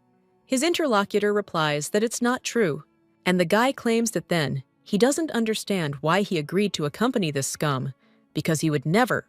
But then the guy remembers the lady's eyes and stops. And he also says that he doesn't even want to think about it. At this time, Isabel claims that she does not want to go with Kana. Orsini says that he does too, and if he insists, then they will go in another carriage, to which the guy responds. They can do whatever they want since he's going with Kana. His interlocutor then asks his brother if he's really going to do it, after which he turns around and tells Isabel that there is no point in telling him anything, to which the girl agrees, and they leave. Cullen realizes that nothing has been heard from his sister for 2 weeks. She continued to treat Lucy, but he was unable to see her because he was constantly working and training. Her maid seemed to be very busy, so there was no opportunity to ask anything. The lady will distance herself even more if she understands that he is trying to find out something and whether she really intends to avoid him. Well, at that very moment, the guy catches himself thinking and doesn't understand why he's thinking about this, because it will be better for him. And why does he even worry about this? It's probably because of guilt. Well, he also wonders why he feels out of place. A little while later, the lady was writing a contract, after which she even asked her interlocutor why he was looking at her so intently, and the guy understood that it was as if he wanted to ask for help. But at the same moment, he understands that he doesn't need to think about it, because these thoughts are disgusting, and it seems the lady doesn't need anything from him. So there is no point in thinking about it, and you need to try to forget it after tonight. But at that very moment, someone turns to Cullen and asks how long he has been waiting. When the young man turns around, he sees Kenna. The lady asks him how he likes her perfume, after which the guy thinks why she asks him about this, and claims that it smells nice, and the lady understands that he seems embarrassed. The girl also says it's wonderful, and she's glad he likes it. Kenna realizes the perfume plan worked, after which she even offers to go, to which her interlocutor agrees. At this time, someone asks what Lady Addis said, and the girl repeats that her sister Kana will be a little late, and her brother Cullen is accompanying her. The lady also believes that this is for the best, since this way she will not cause any problems. But recently, Her Highness has often asked about her, to which the girl replies that everything is correct. The princess believes that this is the same woman that Sylvian used to avoid marrying her. It was suspicious that they got engaged so suddenly, and she tried to meet her in person at least once to find out the reason. But Kana does not attend banquets. Not only she, but also many other aristocrats noticed this, and now she finally decided to show her face. You can count the number of banquets she's attended on one hand, but even there, she either huddles in a corner or runs off into the garden. Her family doesn't particularly care for her, and she's not considered a family member. This woman has isolated herself and is afraid of society. In this case, she is just a weakling who hides in corners from enemies. Let the girl continue to be modest. But at that very moment, Isabel, looking out from the balcony, is surprised. Someone from the crowd asks if the Duchess of Canna Valentino arrived with Cullen. All the aristocrats are asking if she really came, and it is that same girl with black eyes and hair, and next to her is Cullen Addis. One of the aristocrats claims that he heard that the lady is ugly, and therefore does not dedicate banquets to her. But then who is this beauty? The princess realizes at this point that the lady was described as a poor and unhappy woman, and that's exactly what she expected to see. However, with such a sad description, doesn't she seem too arrogant? Isabel, in shock, asks what is happening, and the princess realizes that this woman stole Sylvain from her. The main character understands that so far everything is going as planned, but when she looks at her brother, she wonders why he is still there. Half an hour had already passed, and he was frozen there like a statue. The girl also addressed Cullen, and she asks if he wants to chat with the aristocrats over there. But the young man replies no, after which the lady wonders what's wrong with him, and she asks why, to which he replies that he simply doesn't want to. And the lady asks if that's true, and also thinks why he's so stubborn. The girl doesn't understand what he's thinking about, but it seems she's successfully managed to attract his attention. The main character also notices the princess's gaze on hers. She realizes she feels her gaze burning a hole in her. The second princess, named Lillian Iseberg, is the woman who desires Sylvain. And according to her plan, she needs to talk to her at today's banquet. But first, she needs to get rid of this. It would be great to just knock the guy out. At that moment, someone turns to Cullen Addis and asks what he is doing there.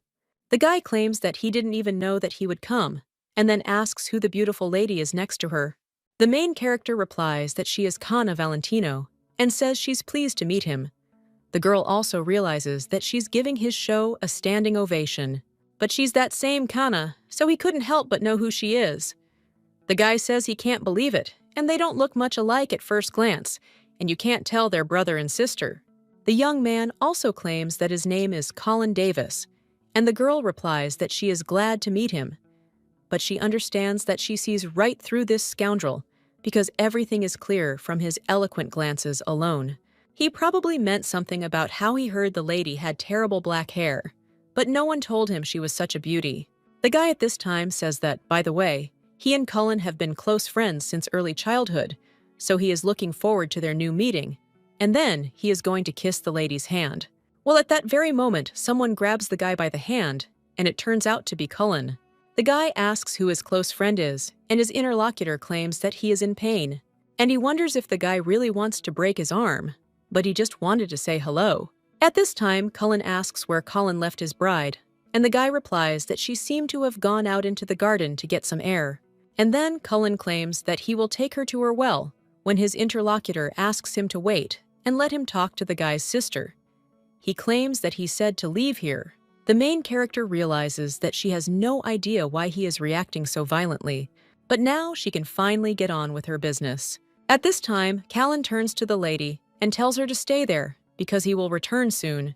The main character thinks about what he is talking about, and then thinks that the guy should not bother.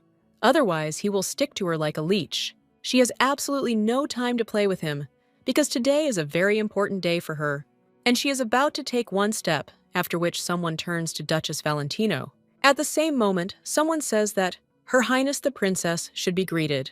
The main character claims that it is an honor for her to meet her, and she understands that Lillian Iseberg must take her side. And her first step will be to become her ally. The fact that Princess Lillian chose Sylvain to be her fiancé.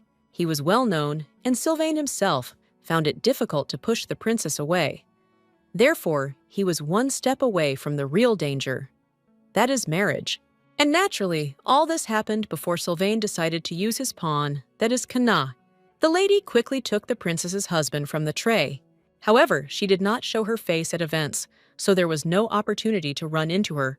So the princess was madly interested in everything about Cannes. Lillian claims that earlier she thought she heard the lady calling her, and the main character asks if that is really true, after which her interlocutor suggests leaving this mannerism, because if she were a man, she would definitely decide that the lady was seducing her, and it turned out to be extremely vulgar. Cana realizes that the princess is more straightforward than she thought, and then the main character asserts that she really wanted to meet the Lady Lillian, then asks with a smile if that's really true. She understands that this girl rudely snatched what she so desired, after which the princess asks why the lady called her, and he also claims that he will give her advice because she doesn't like to beat around the bush, so if she has something to say, let her say it directly. Cana understands that this is better for her and also believes that the lady already knows what terrible neglect she faced. Lillian understands that they say that even the weeds in the Duke's estate have a higher position than the Duchess. The woman claims that everyone knows that the relationship between the Duke and Duchess is very reserved. Then Canna asks the princess if she is aware that Sylvain is such a person, and he will never change, to which the woman replies that of course she is. She also wonders if his whole charm lies in this constancy.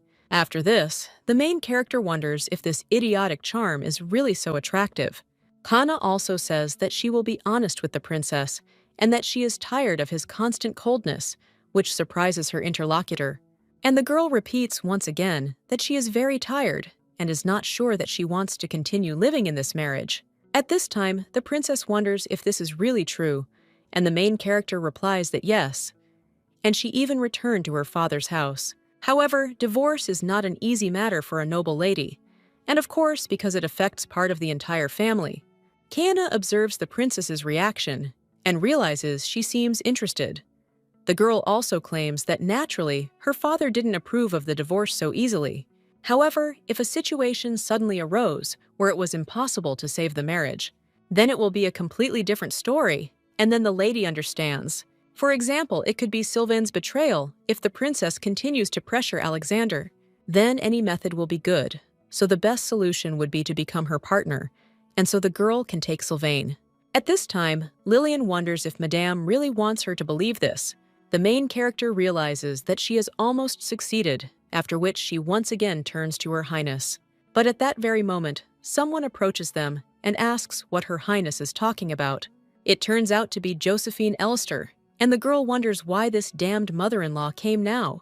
The princess tells the countess that they're having an interesting conversation there, because she heard that Duchess Valentino is now living in her father's house. So the woman replies that everything is so, and she kicked her out. The princess asks the countess if that's really true, and the woman replies that yes, she couldn't stand it anymore.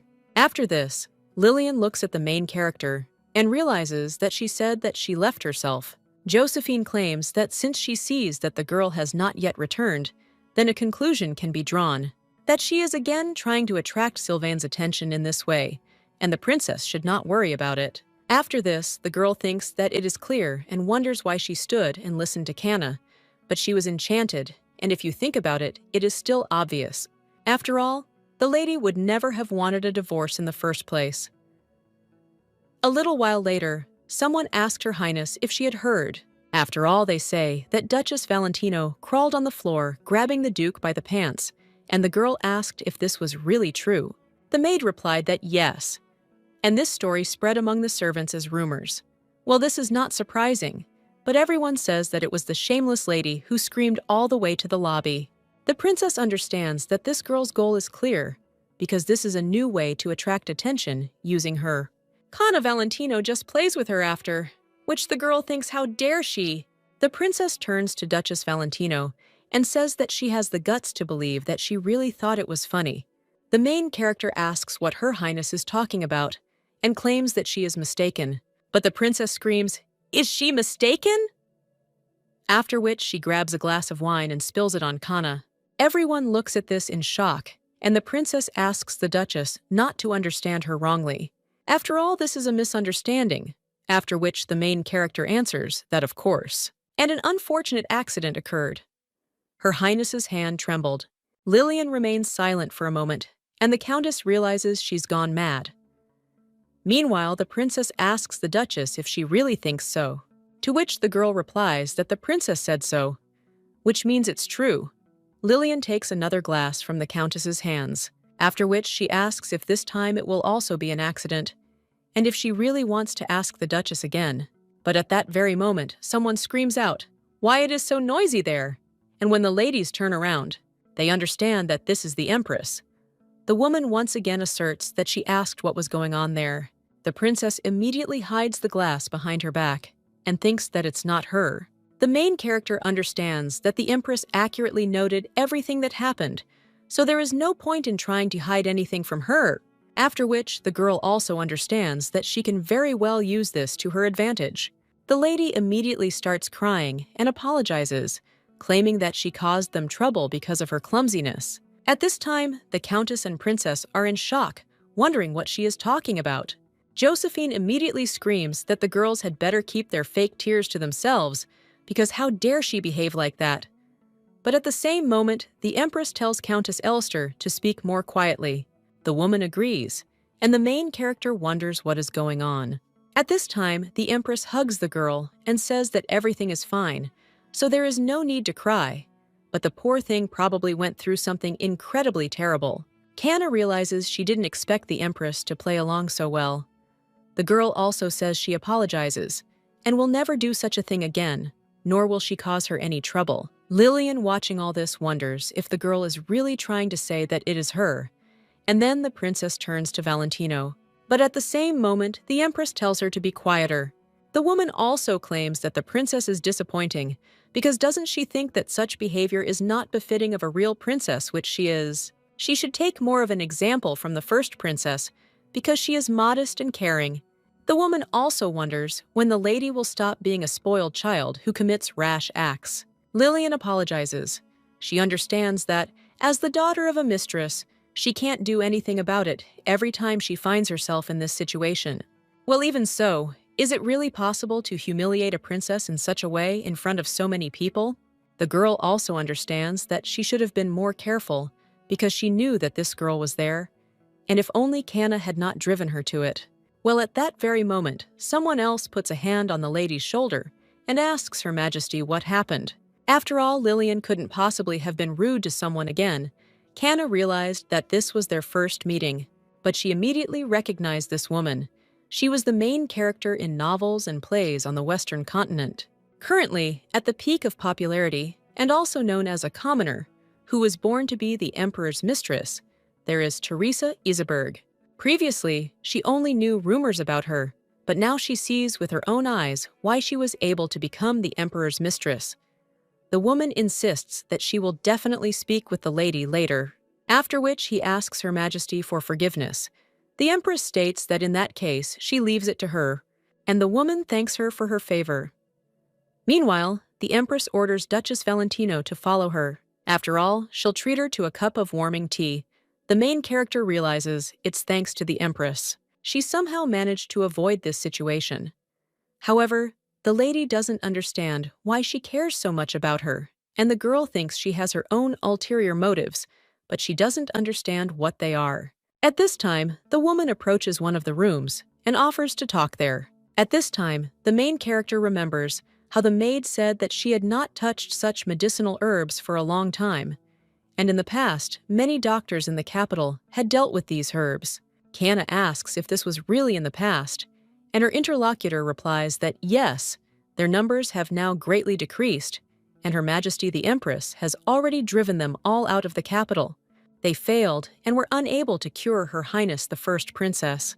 At this time, the Empress asks to be allowed to introduce her daughter, the first princess of the empire named Amelia. The main character immediately bows and states that it is an honor for her to meet the first princess of the empire, to which the girl only remains silent. The main character realizes that she is beginning to guess why the Empress invited her, and she wanted to show her this princess. The lady also wonders why she wears a veil there, and there is probably a special reason why Amelia wears a veil even at banquets. And for example, she has been suffering from a skin disease for a long time. At this point, the Empress puts down her cup of tea and states that she will speak immediately and to the point. She heard that the lady was able to cure the youngest daughter of the Addis house, and that she used some unusual medicine, after which the woman asks if this is true. The main character is a little surprised and understands that this is of course true, but she is interested in how the Empress found out, because she asked the Duke to hide it. The woman claims that the lady can speak freely, because Chloe Addis told her about what the girl did, and the main character wonders if Chloe really advertised her. Well, the main character also understands that this woman would never have done this with good intentions, but then she thinks why she did it. At that very moment, a terrifying guess pierced the lady's mind, and the woman pushed the Empress to call her. If the girl cannot cure the princess, or she refuses the distraction, then she will have grounds to expel her from the capital. If she makes a mistake, even once she can brand her a fraud, and even involve Lucy in it. Perhaps she wants to get rid of her and Lucy at once, after which the girl replies that it's true. After all, she really did cure Lucy. The girl also understands that all this will only happen if she makes a mistake in the treatment. At this time, the woman says that this is very good, after which she suggests accepting everything and removing the veil. But the girl replies that she doesn't want to because she hates filming it. The woman tells the princess to obey, but she insists that she said no. The woman at that very moment screams at Princess Amelie and insists that it's okay, and she will take it off, so let them watch as much as they want. The girl also claims that she took it off, and then asks if they are happy now. The main character realizes that she has black and red spots all over her skin and whitish peeling around the spots. This must be the so-called incurable disease that everyone has heard about.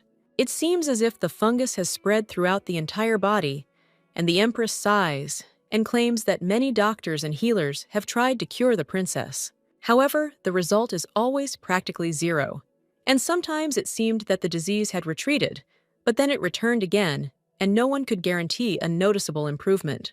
The woman also approaches the lady and asks if she could cure her daughter. The protagonist addresses Her Majesty and claims she doesn't even know the general state of her symptoms and asks if she'll allow her to examine her. The woman replies that of course she was a little hasty, but the princess looks unhappy. She screams that she has already taken it all off, after which she asks if it is still not enough for her. At this time, the Empress tells the girl to take off all her clothes and let her be fully examined.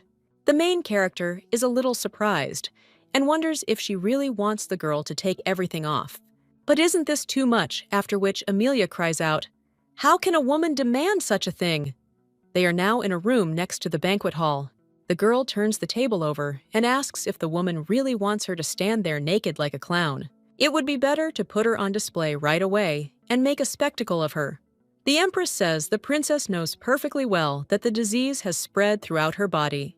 The Duchess needs to examine her completely in order to cure her, and the atomic girl screams that she doesn't want it and hates all this. The woman tells the princess not to be so stubborn, and the girl shouts that she will not show her body to the Duchess there. So let them not even think about it, and the main character thinks why this lady is so angry with her. However, she can perfectly understand the princess's feelings because she has come to know people during practice and how weak they can be. The Empress claims the lady is acting foolishly and that it's because of her terrible behavior that they haven't been able to cure her for so long. Kana understands that this also applies to those close to her who care for the patients. But even so, this is too much, and the woman asks Kana to cure the princess's illness. She also wonders if she knows how many years they have been suffering with this.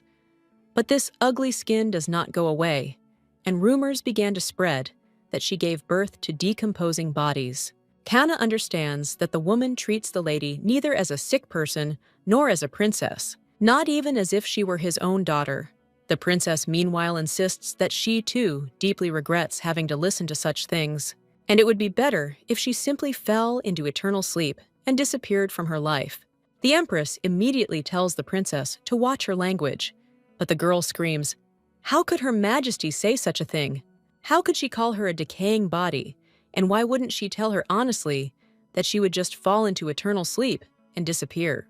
In that case, she will no longer have to listen to the story that she gave birth to a lifeless body, and she will no longer stand in the way of her beloved son. So let her just order her to fall into eternal sleep," after which the woman screams that she told her to watch her tongue, and does the girl really want to be punished? At this time, the main character turns to Her Majesty and states that, unfortunately, she does not have the necessary tools for treatment with her, and this place is really not suitable for examination, after which she asks to be allowed to visit her later in the palace for an inspection, because she thinks that it will be better for everyone. The woman replies that it's fine, and that's what they'll do, but the main character claims that they've agreed, and then she'll leave first. A little while later, the girl tells Her Majesty that they will see each other next time. When the main character leaves, she realizes that she was finally able to get out of there. But when she watches other people's quarrels, it's so exhausting. After she leaves, they will probably continue, and she wonders how long they have been arguing like this. The lady is sure that they have a lot to say after so many unsuccessful attempts. But at that same moment, the girl realizes that it seems she just heard crying. A little while later, the main character goes out onto the balcony and sighs and says that it's difficult. So much has happened in such a short time, and the girl wonders if all banquets are like this. But she is mentally exhausted. The main character realizes that the plan to join forces with the second princess has failed. Well, she has a better card up her sleeve, and that's a big success, which is what matters most. However, when the lady walked down the stairs, all eyes were fixed on her. There were no good intentions in them, and no one approached her. The main character understands that everything was perfectly clear, and they are all interested in her. If she successfully cures the princess, when everyone is so interested in her, and their expectations are high. But at that very moment, someone comes onto the balcony and interrupts Letty's thoughts. The main character is shocked and wonders if it could really be Orsini. But doesn't this idiot always check in advance whether there is someone on the terrace or not? She didn't see him in the banquet hall, so what a misfortune to meet him there. And she had already suffered enough today, so let him get out of there. At this time, the guy asks for forgiveness and claims that he didn't know that there was already someone there. But he couldn't even imagine that such a beautiful woman was languishing there in anticipation. The main character wonders what kind of nonsense this idiot is talking about and why he speaks in such a gentle voice. After which, the girl tries to hold back her laughter and wonders if this idiot really didn't recognize her. Orsini claims that today is a beautiful night and asks the lady if this is true. But perhaps it's all because he is in the company of such a lovely lady. But tonight truly is a wonderful night.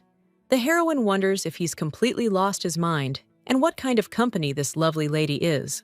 After all, it's not possible that the guy confused the color of her hair because of the darkness, since some hair can look black when it's dark. But then the main character realizes that she needs to wait because she can use it as she wants. Of course, she feels sick about this, but as soon as he plays along to get revenge, the girl claims that the guy is flattering her. Her interlocutor replies that in no case, because he is sure that no one showers her with compliments at their first meeting. The lady replies that this is all because she doesn't really like banquets and doesn't attend them often, so she doesn't know many people. However, today she decided to come, but as expected, this does not suit her at all. Her interlocutor claims it must be fate since he also hates such events. The protagonist thinks it's such a joke since drinking and having fun are his favorite pastimes. Orsini asks if the lady would like to take a walk with him in the garden, as he would like to accompany her if she does not mind. The girl replies that, of course, and with pleasure, after which she thinks whether he likes it. But the guy looks disgustedly pleased in her gaze, so let him enjoy this delight while he can. After all the despair he will plunge into upon learning the whole truth will be even more colossal. At this time, someone turns to Duke Valentino and asks if he cares that his wife is going for a walk in the garden with another man. His interlocutor asks if the guy made a mistake, to which he replies that he can't answer. He saw her from behind and is sure that it was her dress. He remembered her image, for the lady looked unforgettable, utterly magnificent. This young man is the first prince of the empire, named Argon Iseberg. After this, the guy tells his friend not to say that he had no idea about his beautiful wife. At this time, the man remembers how one day he asked the girl what she was doing, and she answered that she was now the duke's wife. And since they are married, it is worth fulfilling their marital duty. But her interlocutor only looked coldly at the lady, and he told her to leave his room before he called the rumor mill, and they would throw her out. Argon asks how he could treat such a beautiful lady like that, and whether men don't prefer women like that, to which his interlocutor replies that it's not like that. The first prince claims that he is not sure who the man was, but seeing how he saw the lady off, one can guess that they are going to have a fun time together. He then asks if the duke will allow this, since the lady is his wife. Orson asserts that if he marries in the future, he would prefer to be a husband who is attached to his family. It's normal for an aristocrat to have several wives, but he's not like that. One would be enough for him, and the main character says that his future wife is a lucky one. The main character thinks that with such an idiot at the head of the family like him, she can only imagine its collapse. But at that same moment, the girl sees the guy's face and realizes that this is some kind of madness. But it's so disgusting, Orsini claims he'd like to make her the happiest. He also wants to devote himself entirely to the one who will become his wife. The main character understands that with every word, he becomes more emotional, but all his words are useless. He's a sarcastic idiot who spent his whole life drinking, partying, and training with swords. So it's getting harder and harder to listen to him, and she's going to throw up. At that very moment, the guy apologizes, and then says that this concerns his words about family and his future wife. After all, it was all a lie, and in fact, he had never even thought about it before. He always couldn't stand men who pleased women with such speeches and considered them idiots, but now he himself behaved like the last freak. And all because he fell in love with her at first sight. The main character is surprised at this point, after which he finally realizes that it can congratulate the guy because he dug his own hole. Now he will suffer from the memories of this moment for the rest of his days. And perhaps he will even bite his tongue out of shame, after which the guy claims that he is late with the question, but is interested in the lady's name.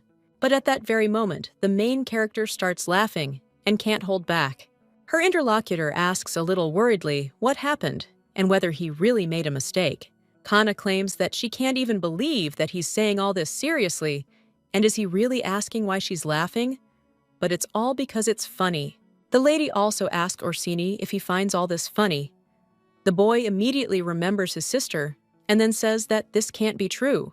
The girl apologizes, but asks if it will be difficult for them to start a family, since in their days, weddings between relatives are not really allowed.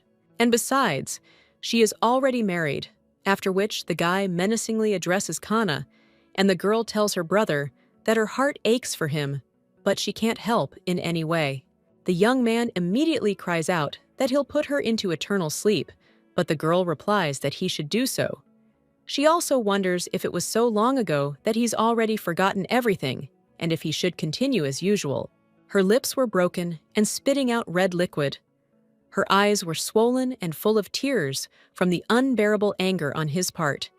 And there wasn't a centimeter on her body that he wouldn't dare to injure. So let him act as usual, and he won't hesitate. The main character wonders how the guy could do this, and whether she's managed to drive him crazy. So she thinks he'd explode like a true Orsini.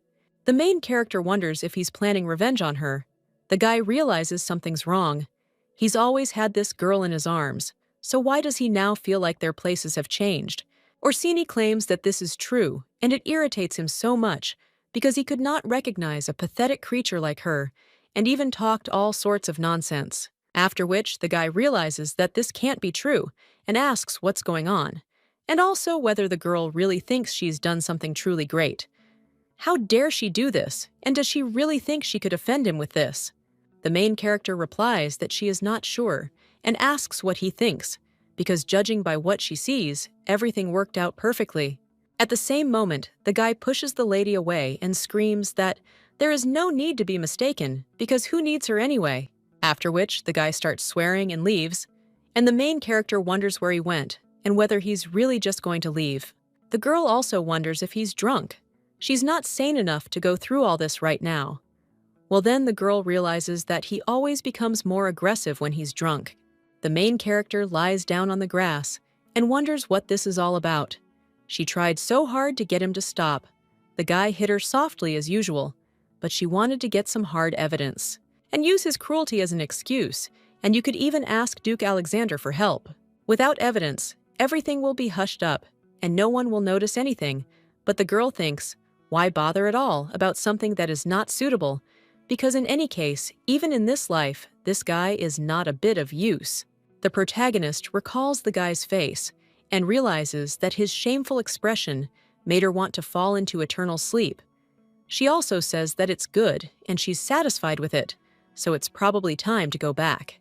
The lady also realizes there's a lot of grass around her, but when she turns around, she's surprised to see Sylvain Valentino standing in front of her. The girl wonders what this surprise is and how long he's been there. She didn't even notice it. The main character also wonders if he really saw all of this. But well, that's true, and yet what will he do? People understand that she doesn't care after all because she doesn't plan to confront him. But at that very moment, the guy insists she's still there, and there's still some grass left. Kana wonders if he actually spoke to her, but she doesn't understand why. In Juhua's memories, he was always the one who responded, and not once in 7 years had he spoken to her first. And now, I suddenly decided to talk about the weed, after which the girl says yes, but understands that she should get rid of the weed because she still has plans. The girl examines her dress to see where the grass is still stuck. But at that very moment, someone comes up to her from behind and starts to wonder if there is something behind her back. And then she even wonders if Duke Valentino has just touched her. Kana pushes his hand away and asks what he is doing, and the guy shows the grass that was on her dress in his hands. The girl tells him to just tell her next time, because she can handle it herself. Her interlocutor is silent for a moment, then asks if this guy hasn't cleaned himself up either. It seems they've had quite a busy time, and Kana has poor taste in men. The main character wonders what he's even talking about. And did this guy really think that she was playing with fire there, tumbling with a man, and it turns out that he didn't meet Orsini? Hey, the girl thinks, is she really that lucky? Previously, Sylvain had only considered her a duchess in name. After all, she was a silent doll who never showed her face at events. But what would happen if this doll dared to have an affair? And also, what if everyone starts pointing fingers at Valentino's family? Because it's probably offensive, and maybe he even decides to replace her with another doll. If Sylvain wants a divorce, Duke Alexander will have no choice but to approve it. After which, the main character claims that this is true, because at present, her taste in men is simply terrible, which is why she is married to the Duke. Her interlocutor asks if she will admit this, and the main character asks what he is talking about. After which, her interlocutor asks if she is really in such disarray at night in an empty garden, and even her face is burning. Kana realizes that her brother shook her too hard, and because of this, she blushed, after which the girl asks if this is true, and pushing away the Duke's hand, claims that she was left unsatisfied, and it did not turn out as intense as she expected. But there is nothing to worry about, and the lady asks since when he became interested in her personal life, to which her interlocutor remains silent for a while, after which he claims that it doesn't matter to him what Kana does, but let her make sure that Valentino's reputation is not damaged, because it's a lawn on the street. Even animals don't do that, so the guy asks if that's worse. The main character wonders if he just called her a dirty animal. Her interlocutor replies that what she did cannot be considered appropriate behavior for an aristocrat. The protagonist understands that it's good and true that she deliberately presented everything in that light, and all this for the sake of the opportunity to get a divorce. But who gave him the right to talk about her like that? Because he never even looked at Ju Hua when she so desperately craved his attention. And even after their wedding on their wedding night, she waited for her husband until dawn. Even after returning to this body, he could not distinguish that his wife had become a different person because he continued to neglect her, and he never perceived her as an equal human being. So what right does he have to call her a dirty beast after such an attitude? And the lady turns to the Duke and also claims that she can really understand how much he cares about the prestige of his family, considering that he did not even show up on their wedding night. So why is it that now, after 7 years, he suddenly became interested in how his wife's personal life is doing? Her interlocutor asks if she's doing this because he didn't hug her that night. The protagonist is surprised and realizes that this isn't quite the reaction she expected. The girl also claims that she has no idea how he came to such a thought, and the guy claims that he was laughing all the time. Could it really be that the events of the past hurt her so much? Kana replies that it is true, and she remembers that night a lot. The Duke should not worry, because she is doing this for a completely different reason. And conversely, at that very moment, she finally realized that he never saw her as his wife, and she simply realized too late that it was impossible. Her interlocutor asks what she is trying to say, and the girl understands that she feels a little dirty playing like this. But then the lady claims that he should not misunderstand her, because she understands that he was very busy with work, so his male strength left him, and this is such a shame considering how young he is. And then the main character also says that the Duke has nothing to worry about, because she is not one of those who likes to gossip about others. But still, she is a little upset about this, because he should have told her about this before the wedding. If she'd known about this, she probably wouldn't have married him, and the guy asks if that's true. After that, he insists that in that case, Kana should let him take a step forward and dispel all her doubts. The main character wonders if he still thinks that she is doing this to attract attention and is trying to prove it. The girl wonders if he really is going to drag her into bed like that, and this guy is such a loser, after which the lady tells the Duke to listen to her carefully because she no longer has any feelings for him. She just wants a divorce as soon as possible, and the only reason it is being delayed is because her father has not given her permission. The lady claims that she is trying to make it happen as soon as possible, so she hopes that in the future there will be no unpleasant surprises involving him, and she will definitely achieve a divorce.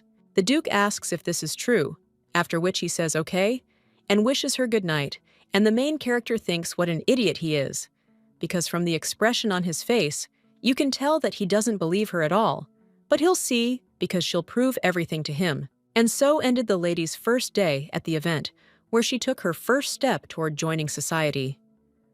The next day, the main character wonders if Orsini is training with a sword. Her companion replies that yes, he left before dawn, and she's heard that it's novice knights who train others, so she assumes he's returned to learning the basics. But the protagonist realizes that the young man is already one of the best swordsmen in the Empire. And besides, an idiot like him would never go back to the basics for the sake of learning a new discipline. And in other words, this means that he is doing this because he is wildly ashamed to cross paths with her. And from now on, the mansion will be much more comfortable. At the same moment, someone knocks on the Duchess's door, and the girl tells her to come in, after which the maid enters the room and claims that the lady has a guest. The girl, in a good mood because of Orsini, asks with a smile who it is, since she doesn't recall anyone notifying her of their visit. A short time later, the protagonist enters the living room, and this guest claims that they have finally met, even though he's been waiting for her for a long time. Well, everything's fine, and the lady can simply apologize. The main character understands that the one waiting for her was the first prince of the empire, but the girl doesn't know why he needed her, and she doesn't think she did anything that would somehow reflect on him. Her companion takes the lady's hand in his and declares that now that he looks at her up close, he sees that she is even more beautiful. Kana is a little surprised and tells His Highness that it is such an honor to meet him. The man claims her voice is also beautiful, and her scent is simply captivating. Kana realizes his gaze makes her feel uneasy in her father's house, so she asks why His Highness sought to meet her, to which the man replies that the Empress asked him to invite the lady.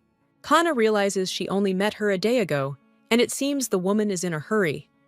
The woman says that in that case, she'll immediately prepare the necessary things for the trip, to which her interlocutor replies that that's excellent, and the lady doesn't have to rush. He's not at all bothered by waiting for such a beautiful lady.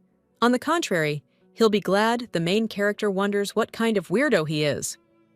A little while later, the girl approaches the carriage, and the prince asks if he can help her, to which she replies no.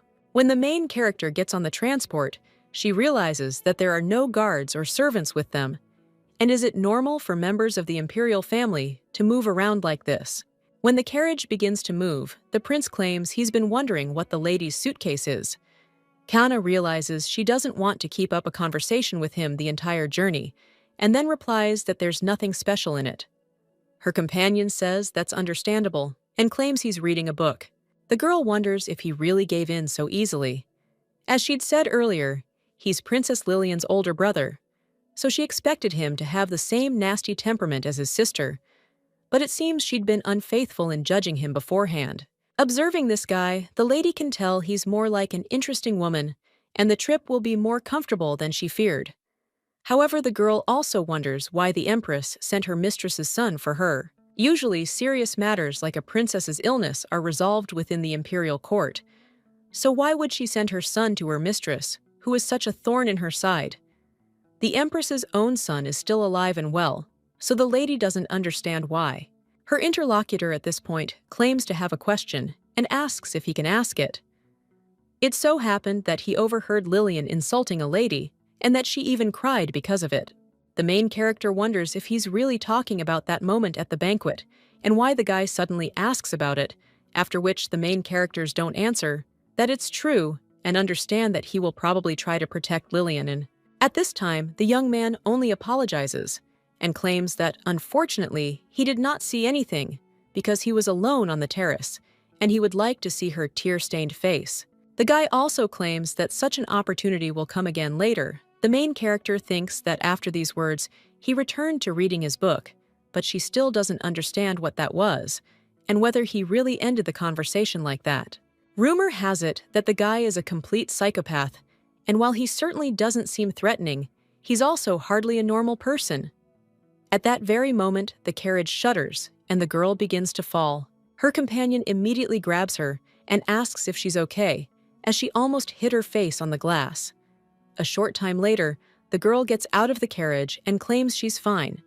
Kana realizes this scared her, and if she hadn't taken it, she could have broken her nose. At that moment, the coachman cries out, begging for forgiveness, and asks if the lady is all right. The young man claims there seems to be something wrong with the wheels, and they'll have to replace them, so he asks if they could step out for a moment. His Highness replies, "Of course." When the young man steps out of the carriage, he says there's a sea of mud there, and if the lady doesn't want to get dirty, he can carry her. But before the young man can finish his speech, the main character jumps out of the carriage and says she's grateful, but there's no need because everything is fine. Her interlocutor claims the Duchess continues to surprise him, and the girl replies that she doesn't want to cause any trouble. After all, she can handle this kind of thing on her own. Her interlocutor says that's understandable and asks if the lady can hold her suitcase on her own, to which she replies, yes, but the prince says it's sad, after which he even claims the lady is upsetting her and stabs the coachman with a sword. The main character, shocked, asks what this all means. The girl realizes she's taking it back, because this guy isn't a weirdo. A real psycho, the prince meanwhile wonders what the lady thinks, why he did it, and what he'll do to her. The young man draws the blade of his sword across the lady's hand, slightly grazing it, and then apologizes, claiming it was a mistake. Kana wonders if he's saying it was a mistake, but it doesn't look like he was trying to point the sword in the wrong direction. And is this guy really going to put her into eternal sleep? But she knew he would try to avenge Lillian's. The guy wonders if the lady thinks she can handle this alone. Or maybe she doesn't. Perhaps now she desires his favor. The main character wonders if this is all because she rejected his favor, and this is the reason he threatens her. The girl also wonders if he's such a psychopath, which is why he's still wondering what she should do. She has a couple of protective herbs in her suitcase, but she's in no position to push her luck. The main character thinks she has no choice but to do what he wants, and the girl insists she needs his favor. Now the prince can carry her, as her clothes are getting increasingly wet. The protagonist understands that she must survive, as there is no other choice, and she cannot risk it. She only has one life, and she values it. So right now, she needs to be nice to this idiot. At that moment, the guy whistles, and several more people emerge from the forest and ask if His Highness called him. The man says they should fix the carriage, and he's also put the coachman into eternal sleep, so a new one is needed. The main character realizes he's not even trying to hide it, and if she tried to use herbs on him, these guys would immediately stop her, so it's a good thing she decided to pretend to be nice. The prince turns to the lady and asks if it's time for them to return to the carriage, as he'll make sure she doesn't get dirty or wet again, and she'll let him help this time. Kana thinks he'll just do it, and she can't even believe he put someone into eternal sleep. After some time, they finally arrived at the palace, and as soon as they met the Empress, Argan immediately left them as if nothing had happened. The woman claimed to have seen the lady's hand injured, so she offered to show it to their physician. But the girl replies that there's no need to worry, as it's just a small scratch, and she can heal it herself. The Empress asks if the lady has a problem with Prince Argan, and asks her to rest, assured she'll give him a proper dressing down later, but for now she suggests going to Emilia Kana. Realizes that even the Empress seemed surprised to see him steaming, but ultimately she didn't dwell on it. The girl understands that everything is fine because it's already in the past. It's also good that her hands have stopped shaking. The lady realizes she doesn't think anyone will side with her, even if she tells them everything. After all, she'll still figure out what to do about it later. And right now, the most important thing is to cure the princess. Kana realizes she needs to calm down. A chance like this doesn't come twice, and she's lucky the princess seems willing to cooperate. The ladies realize they need to check on her, and she has a red dermatitis all over her body. It has a distinctive red pattern with slightly yellowish tones. The skin is covered with characteristic patterns resembling gold coins. This is nummular eczema. The protagonist asks Her Highness if she has tried to treat the condition and taken medication. The Empress claims they followed the instructions of the imperial advisors. The main character realizes that she was asking the princess, but the Empress claims that she did not take anything internally and only applied ointment, after which she asks the maid to bring the ointment and show it to the Duchess. A short time later, the main character picks up the ointment. The Empress claims that after the lady applied it, the itching subsided. The girl realizes it's a dark gray ointment, but is immediately surprised. The Empress claims that in every hospital they visited, they gave her the same recommendations for her treatment, and they usually advised bathing the lady 3 times a day in a bath with hot water and several herbs, and then applying ointment to the areas affected by the disease. Kana claims they prescribed mercury for her. She recalls giving a presentation on the topic and claiming that mercury is a metal that liquefies at room temperature. This metal also has a sterilizing effect. For this reason, it was used in the West to treat syphilis and skin diseases. It was also well known in the West because its medicinal properties were said to be responsible for the remarkable fortitude of the late Emperor Qin Shi. However, mercury harbors a terrible toxin which has led many people to mercury addiction. Kana realizes she remembers hearing about it at the group presentation, but she didn't expect that knowledge to come in handy there. Afterward, the girl asks how long they've been taking the medication. The woman replies that it doesn't take very long, and she thinks it's about 2 weeks, after which the main character thinks what a relief it is, because if the girl stops using it now, she can avoid addiction. Kana claims they can't take it anymore, and the woman asks what she means, since without this medicine, the princess's condition is only getting worse. The protagonist wonders if the girl's condition is really getting worse. The girl also believes that they added some additional medications to the mercury for this, but even so it remains poisonous, or they claim that they cannot use it, and also that they need to reduce the number of baths they take. Even if it is uncomfortable for the lady, she asks her to wash only once a day and avoid getting water on the damaged areas of the skin as much as possible. At that very moment, her interlocutor asks if she really wants her to stop taking the treatment. Doesn't she understand that doing so is simply forcing her into an eternal sleep from the itching all over her body? Amelia asks why she should cut back on the number of baths, and does the girl really want her body to be soaked in sweat and fluid from her wounds? Then she cries out, wondering if the girl dares to mock hers. The princess screams that Her Majesty has once again brought in some charlatan for her treatment, and she is trying to fool them, so she will not be treated using her method. The main character claims that if she doesn't stop using this medicine now, she'll never be cured of her illness, and her companion asks what she just said. Kana repeats these words, after which the princess inquires, "How dare a girl talk to her like that?" The main character claims she understands it's important for a lady to be clean, but 3 times a day is too much, as excessive bathing and washing makes her skin dry, and dry skin only makes it worse. Moreover, this medicine is mercury-based, and while it may help relieve the itching, it's poisonous. Kana immediately realizes that perhaps this approach isn't entirely correct. Wind is widely trusted throughout the continent as a cure, and she's certain no one will believe her.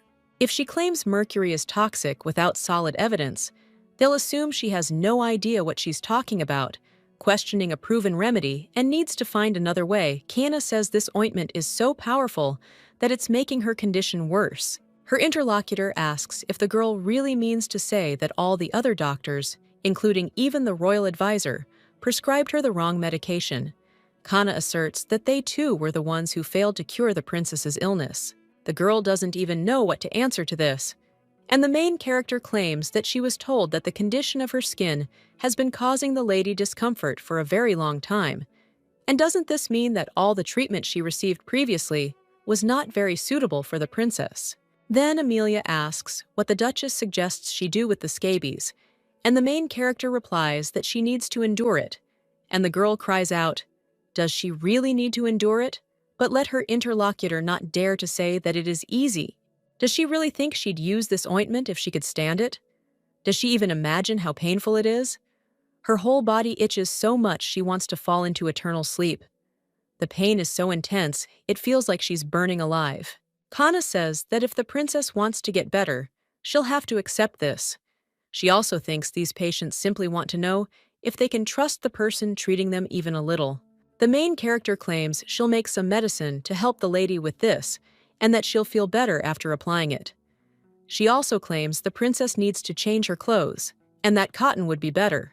Her companion asks if the girl really wants to, so she could dress like a commoner. The protagonist understands that for a noble lady accustomed to wearing high-quality silk, since birth, it must be very difficult to understand the reason for all this. But the main character takes the lady by the hand and claims that there are damaged areas on her body, so it is necessary to wear clothes that allow the skin to breathe. And in this case, cotton is more suitable than silk. The princess immediately cries out that she didn't know it was that serious, then curses and raises her hand. That hand then flies past the main character. The girl simply points to the maid and tells her to bring her some cotton clothes while she's still alive. The princess also asks what else needs to be done, since she should let the duchess speak quickly. Kana insists she'd also recommend changing the bed linen. It's better to use cotton bedspreads in her bedroom. But before I can say that, the princess screams, "The maids heard this girl, so they shouldn't miss a word of what was said." Kana wonders what a sudden change in behavior this is, and the lady must have truly suffered greatly. In their day and age, most people would consider what she said nonsense, but she can't believe the princess clings to it so desperately.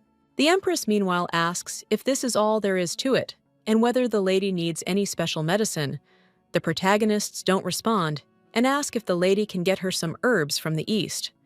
The woman replies that of course, and that she has sufficient connections with merchants for that reason. She'll easily get everything she needs from the east. Let the lady just tell her what's needed, because she'll get anything to save Amelia. The main character thinks how unexpected this is, because the woman truly cares deeply for her daughter. Kana also understands that the Empress's cooperation will only make her job easier, and she's glad that the girl's first treatment session went smoothly. A short time later, the protagonist is riding in a carriage, and someone claims they've arrived at the Addis estate. When the girl doesn't answer, the coachman asks the Duchess if she's okay. The main character wonders what's wrong with her, after which the coachman asks if he can help her. The girl replies that there's no need, everything's fine, but realizes she's feeling dizzy. Kana also realized she was suddenly pierced by pain, and the smell of red liquid on her hand was nauseating. She wondered if the wound was deep, and whether it was all because she'd just relaxed. She tried to rationalize the cause, but she didn't really know what was happening to her. Finally, the shock from her mind flooded her entire body, and all because today, she would have to face an even more unpleasant situation. And at that very moment, the girl saw Duke Alexander, and also realized that he had a sword very similar to the one the prince had. So the lady realizes she needs to get out of there. But at that very moment, the man approaches the lady and claims he's been waiting for her. The Duke looks at the lady's wound, then gives in and lifts her face so she's looking at him, and he wonders what happened to her. The main character wonders, since when he cares about her well-being, after which the lady says it doesn't matter, so he should take his hand away. The lady also wonders if he'll listen if she tells him about how his daughter was threatened with eternal sleep today. She is the Duchess of Valentino and also the daughter of the Addis family, but there is no one who could help her, and she knows that the crown prince wants to put her into eternal sleep, so she had to sacrifice her pride and exchange it for her life just to save herself. The girl also recalls her brother's words about not giving up on anyone, and she realizes she knows this perfectly well, so whether she says it or not, nothing will change. None of that matters anymore, because she's doing just fine on her own, and that's how it always has been. So she mentally asks the Duke to pretend she's not there and leave her alone. The girl says it's nothing serious, and she's very tired today, so she asks if she can go and rest. But at that very moment, the man presses on the lady's wound. The main character feels pain, after which she moves his hand away slightly, and the man tells the girl to answer, because he asked what happened. Kana wonders why he's tormenting her so. She also wonders why he needs to know this, and whether the Duke really wants to find the one who did this and reward them. Is he really happy to berate her as a thorn in Duke Valentino's side? Or is he planning to reward her for her exploits? If not, she asks to be let go, after which the girl leaves and wonders what happened to this world. First her father, then her brother, and then a family like that. At that very moment, the main character begins to feel even worse and realizes that they aren't her family after all. At that moment, someone asks Juhua if her headache is severe. The main character wonders if it could be her mother, and then realizes that she really is in pain. Her dad insists that Lady still needs to eat, so he'll make her some abalone porridge, just the way she likes it, and let her wait a little. Lady also sees her cat and wonders if he's worried about her too. The girl's brother insists that she's a real poor thing, so how could she have gotten sick? The main character asks him what he's talking about and wonders if he's finished spouting nonsense. To which the guy replies, "Yes, and he's finished, so let sister get better soon and they'll eat chicken together." The main character says, "Okay," but wonders when he managed to grow up like that. The guy also asks if the girl is okay, and the main character tells her brother that she really is fine. But at that very moment, the girl sees Cullen in front of her. The boy looks at his sister with a bit of surprise, then asks if she's awake, and the girl wonders if it was all a dream. Then she realizes it's true. It was just a sweet dream. It's like that stupid feeling, and it even becomes funny, after which the main character turns to Cullen and asks why he's in her room, to which he replies that she fainted in front of him. Kanna wonders how she managed to do it in front of him, of all people. Her interlocutor claims he thought she'd be uncomfortable in her formal attire, so he asked the servants to change her and replaced her bandage with a fresh one. The protagonist realizes she's not interested in any of this, so he should just leave. The girl sees that it's only just dawn, but she already feels much better after her sleep. As expected, her mind was in shock, and she was also physically exhausted as a man had been put into eternal sleep right before her, and she herself had almost said goodbye to life. Honestly, her heart still pounds wildly at the mere memory of it, and she's never witnessed such a terrifying descent into eternal sleep. But she shouldn't dwell on it so much. There's still so much to do. The girl realizes she should put it out of her mind and not think about it. He needs to move forward diligently and not be so absent-minded. Meanwhile, Cullen asks if the lady is already getting up. She should rest a little more. The girl replies that she's fine now, so he can go back to his place. Her interlocutor asks where the wound on his arm came from, but the people respond that it's nonsense and he doesn't need to know. At that moment, the guy grabs the lady by the cape and she asks what's wrong with him, to which the guy replies that they haven't even finished the conversation. Kanna claims she has nothing more to say to him, but her brother insists he has something to say, and that the lady should know something. The girl asks if that's really true, then replies that no, and she shouldn't. She pushes the man's hand away and heads for the door. Her interlocutor asks where the lady is going at such an hour, and she replies that she needs to go to the lab to prepare something. Cullen asks if she's not going to tell him how she got that wound, and he also thinks she should rest today. The young man also claims she's pale and looks like she's about to faint again. He then turns to his sister again, and the protagonist pauses, realizing that too much has already happened today. He offers to talk for just a minute, and the lady thinks that he should leave her alone, at least today, after which she turns to her interlocutor and screams that she told him not to call her that. The girl also asks who his sister is and who he is to call her that and interfere in her affairs. The guy again addresses the lady as his sister, and the girl screams at him to stop calling her that because he is nothing to her and she is nothing to him either. Let the guy not pay attention to this right now, because it's simply disgusting. Her interlocutor then wants to say something, but eventually falls silent and sadly looks at the floor. Kanna tells him not to make such a face over a few words, because those words are nothing compared to what he did to her. She has no idea what he was thinking about the relationship, but for her it was just a fleeting moment, and she, so to speak, succumbed to the moment. The girl also asks if he really thinks she's so frivolous, and the guy says that something happened in the past. He deeply regrets it and simply wants to fix their relationship in the future. The main character, with a smile on her face, asks what he's talking about and who needs it anyway. The girl also claims that Addis Cullen, as always, has his own mind, and when he doesn't like her, she should be on her own, but she still has to be with him even if she hates it. So why would she do that? Her interlocutor insists that's not true, and if so, he won't say a word. He also wonders if she'll continue to avoid him, since they can't cross paths, and their pasts won't change the fact that they're related. After all, the lady is his sister, first of all, and the guy asks if she wasn't looking for him while she was sick, which surprises the main character, and her interlocutor asks if she didn't call him brother while she was sleeping, and in the depths of her heart, she would like to count on her family, after which the guy tells sister to rely on him because he's the only one she has. He also asks if she's really going to rely on Orsini, or on her mother, or Isabella, or if perhaps she'll find support in her father. Last night, his father merely glanced at her unconscious, unwilling to help, and he was the one who had been caring for her all this time. The boy recalls turning to his father and claiming that sister had fainted. That night, Duke Alexander stood his ground, unwavering as a castle through the freezing winter. Sharp, furious emotions filled his entire body, and then he turned to Cullen Addis.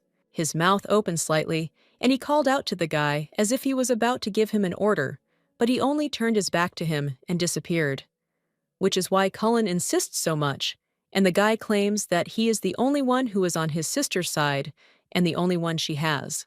The main character then bursts out laughing and insists it wasn't him, which surprises the guy, while the girl insists it wasn't him who was the younger brother she couldn't find. Kana wonders if this idiot really thinks she could be offended by Duke Alexander's actions. She wasn't the one who met Sunghong, so isn't it too arrogant to think she mistook him for her little brother? The guy then asks who it is, if it isn't him, and whether it could be Isabella or Orsini. The girl replies that no, it wasn't them. Then her brother asks who it is, and the lady claims that they were apart for more than 7 years. And does he really think that during this time, she couldn't have a man who became like a younger brother to her? There is a child about his age, and she considers him her younger brother, or better yet, that he is her brother, because he is the only one she is looking for, and not Cullen. The guy then asks who this idiot is, but the main character asks, how dare he call him that? Her brother asks if the girl is really angry just because he called him an idiot, and if it's because of the child she considers her brother. The main character then sighs and claims she was an idiot for even thinking of talking to him. She pushes Cullen Addis away and tells him to get out of her sight, while she's still politely asking, after which he says, okay, and insists that if that's what she wants, he'll leave everything as is. And he won't care about her anymore, so let the girl do what she wants. The main character realizes she's disgusted by seeing him freak out, as if she's been unfair to him. She also wonders if he's truly reflected on his past mistakes and wanted to build a good relationship. Well then, the lady realizes that this is absurd, because he should have said something like this before she created this medicine. The lady created it for her 14th birthday, wanting to plunge into eternal sleep and distract herself from the state that would stop her heart. At 14, she drank it without any regrets, and her life was so miserable. However, it didn't work, and the effect was insufficient. But now it is sufficient. The girl understands that she doesn't want problems because of this fool and can't allow herself to remain like this. After all, she had been approached with an important request. After the lady finished consulting with the princess yesterday, the empress personally escorted her to her carriage, and the woman asked the duchess to forgive Amelia's behavior. She was embittered by her illness, and she had previously been such a sweet and well-behaved child that she couldn't even imagine such a day would ever come. The woman also apologized and claimed she shouldn't have said all that, but the main character insisted that everything was fine. The empress also added that in any case, she looked forward to their cooperation and trusted the lady. And by the way, she always exuded a wonderful scent. The woman claimed she'd never smelled a scent like this before and asked what perfume the girl wore. Kana replied that it was hard to find in stores, but she could bring it to the empress as a gift, to which she replied that she would be grateful. The girl understands that this is the perfume that she sold in her online store, and this scent does not exist in this world, but she can create it using plants from the East. The lady spent 2 weeks diligently preparing it, planning to widely advertise it at the banquet. But this plan failed because no one approached her due to the scandal with Lillian. But she did not expect that the empress would become her first client. after which the main character says that this is excellent and that she needs to focus as this will be an important step towards her future plans. A short time later, someone approaches Duke Valentine and asks if he knows that he met his wife. Up close, she is even more beautiful, and his heart flutters, after which he asks his interlocutor if he has ever felt something like this, to which the man replies no. The prince claims this is strange and asks if the Duke is definitely not into men, to which he replies that he's definitely not. Then his interlocutor asks why the Duke is asking her about how he met their Duchess, or how he hugged her while seeing her frightened face. The guy also claims that he cut her with a sword and asks if he is still curious, after which the Duke stops and asks if he really put her into eternal sleep, to which his interlocutor replies that yes. But then he adds that he plunged into eternal sleep, not the Duchess, but the spy who pretended to be a coachman, and he planned to let him go because he was too lazy to suffer. But still, he took advantage of the opportunity to get rid of him. The Duke then says that his interlocutor asks if that's all. Sylvian insists that she hasn't fallen into eternal sleep. There's no need to find a new wife.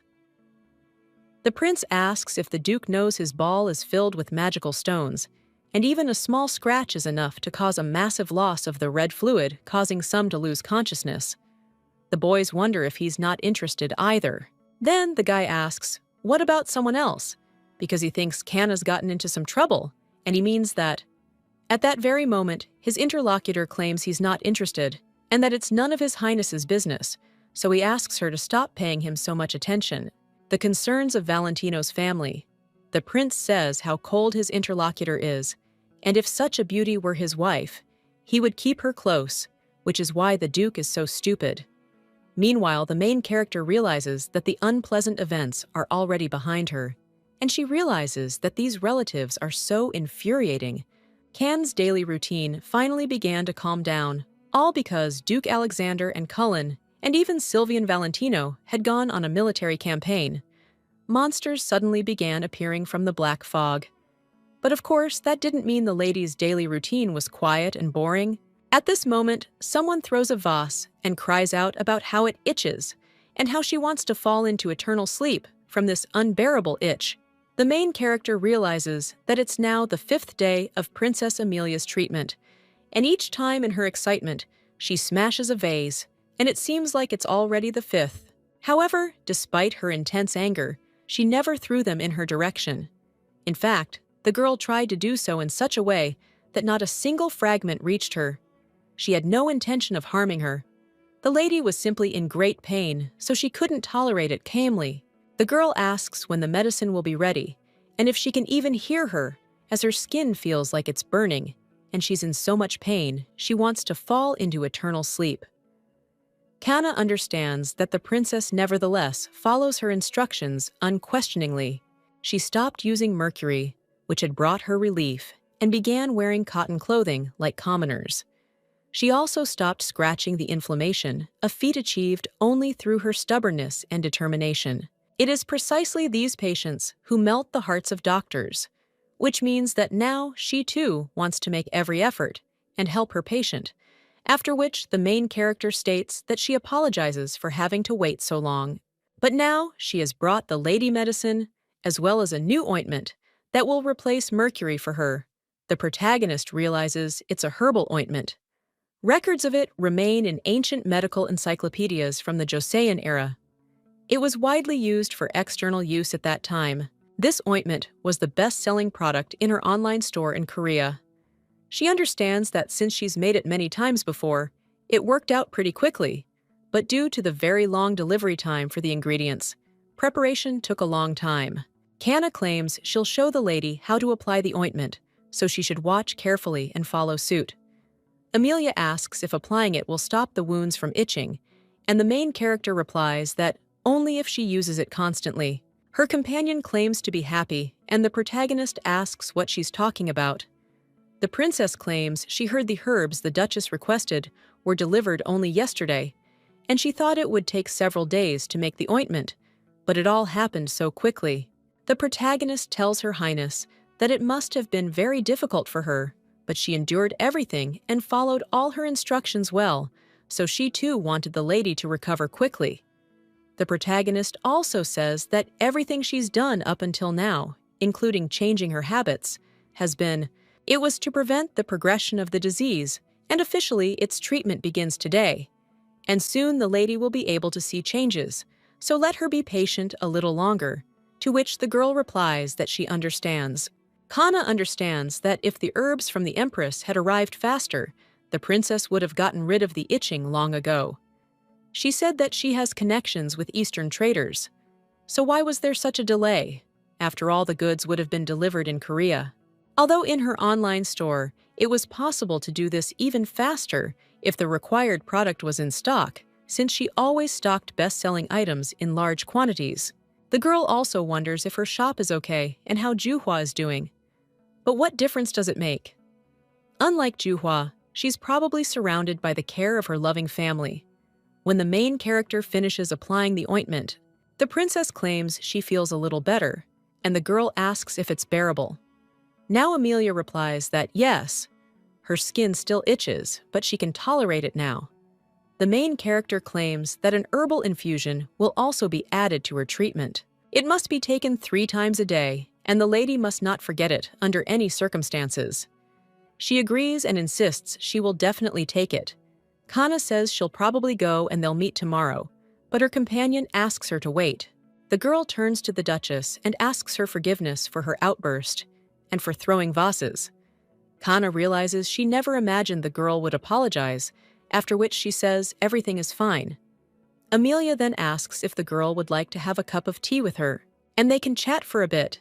The main character thinks she didn't expect such a proposal, but she still doesn't see anything wrong with it, so she agrees.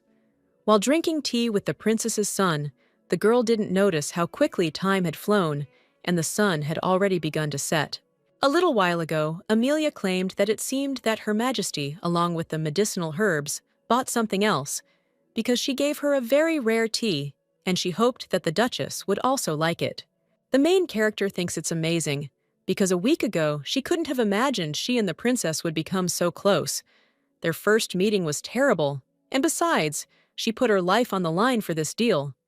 Now though, the girl realizes she's grateful they met, and the more they see each other, the more attached they become. A few days later, the Empress comments on how pleasant the scent is, and thanks the girl for such a precious perfume, assuring her that she will wear it often. Kana tells Her Majesty that it is a great honor for her. The woman also says she's probably wasting the lady's time asking for treatment for the princess, as 2 weeks have passed, and the illness still hasn't subsided.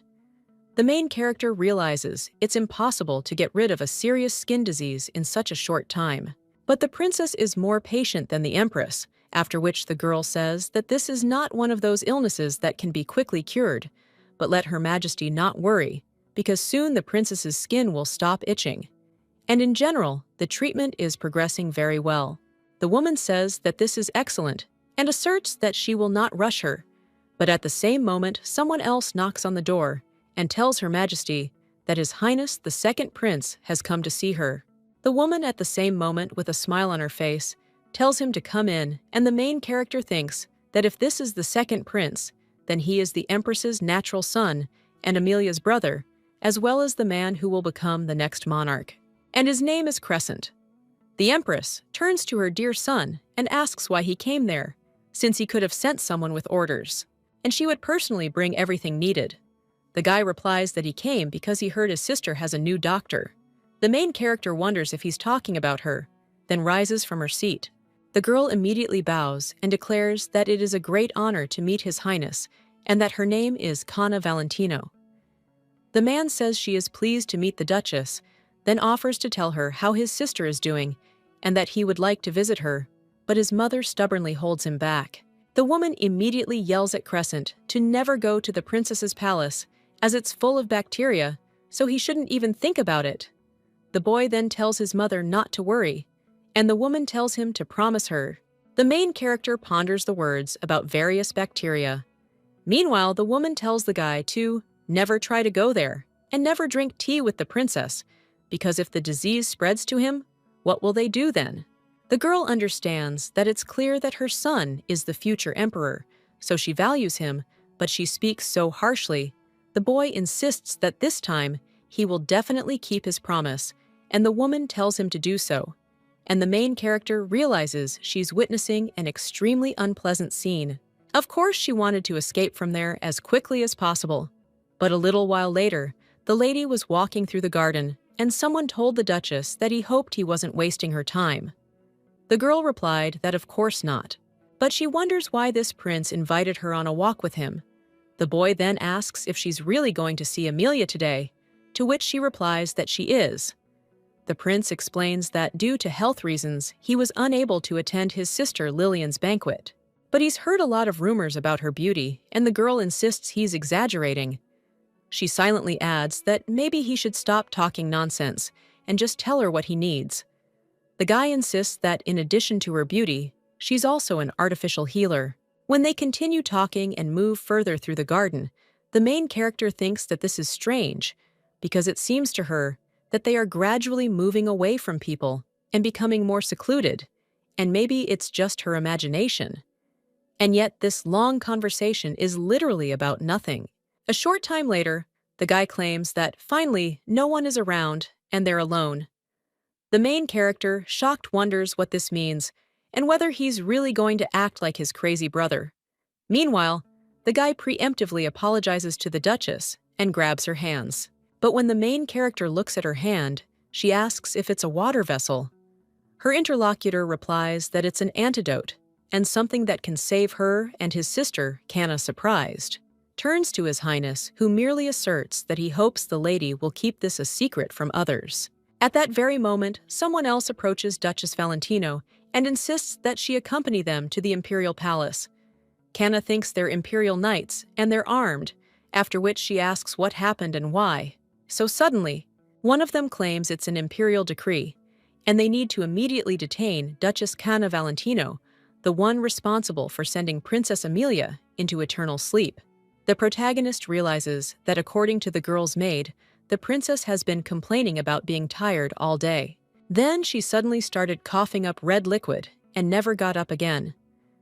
The imperial physician concluded that she had cardiac arrest due to an excess of poison in her system, and the main character is the prime suspect in the eternal slumber.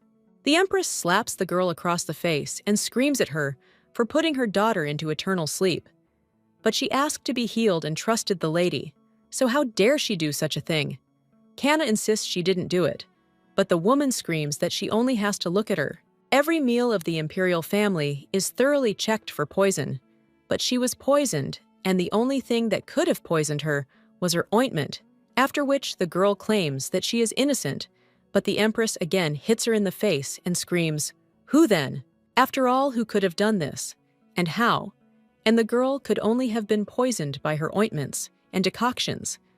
When the main character once again tries to say she didn't do it, the woman cries out for her to confess and beg forgiveness from her daughter, who trusted her and followed the treatment. And ultimately, she fell into eternal sleep, but the protagonist repeats once again that it wasn't her.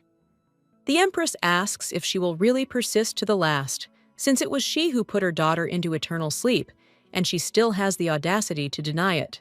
After which, the woman sighs and says that from now on, no food or water will be brought to this prisoner until she confesses to what she's done. Canna understands that, of course, physical violence will come first, and she knew the Empress's true nature. She hid behind a kind mask. More than once she'd been falsely accused, but this case was the worst of all, and the girl didn't think they'd strip her of her clothes. And now she's a little cold. Throwing aside all sense of decency, they treated her worse than cattle, and they don't even have any evidence. The reason they don't value her is because she's a duchess. No one cares about, and she has no way to protect herself, nor is there anyone to protect her. People understand that she needs strength to survive and persevere in this cruel world, and only she can force herself to move on. The Empress, meanwhile, approaches her daughter's room and wonders if she has truly fallen into eternal sleep. Then the woman sees her daughter lying on the bed and, shocked, addresses her unfortunate daughter. She pleads that the cardiac arrest was simply the doctor's fault and insists it's all her fault, so she asks for forgiveness for hurting her with her words. At that very moment, someone else addresses the Empress, and he claims that it seems the girl has indeed fallen into eternal sleep. The woman immediately asks her for forgiveness, as it's all her fault, and she was the one who asked Duchess Valentino. But her interlocutor replies that he already knows everything. It turns out to be an emperor named Luke Iseberg. The man asks how a woman could entrust the princess's treatment to a man who doesn't even have a medical degree, let alone Canna Valentino. His interlocutor replies that she was so desperate for Amelia to survive that she'd completely lost her mind and that it was all her fault. The emperor, at this time, understands that the empress acted very stupidly, which is uncharacteristic, and despite her cruelty and ruthlessness, she is quite smart, so he could not even imagine that she would act in such a way and lead his daughter to plunge into eternal sleep. But in any case, what's past is past, and Can's Valentino is now in prison, so that's great. And the man claims the trial will take place tomorrow. The Empress asks what he's talking about, and the man claims that the Dukes of Valentino and Addis are very convenient right now. He's in a dark fog, and it would be best if they close this case while they're away. The woman wants to say something, but his interlocutor insists that the princess was threatened with eternal sleep, and he's absolutely serious. Canna Valentino has put a member of the imperial family into eternal sleep.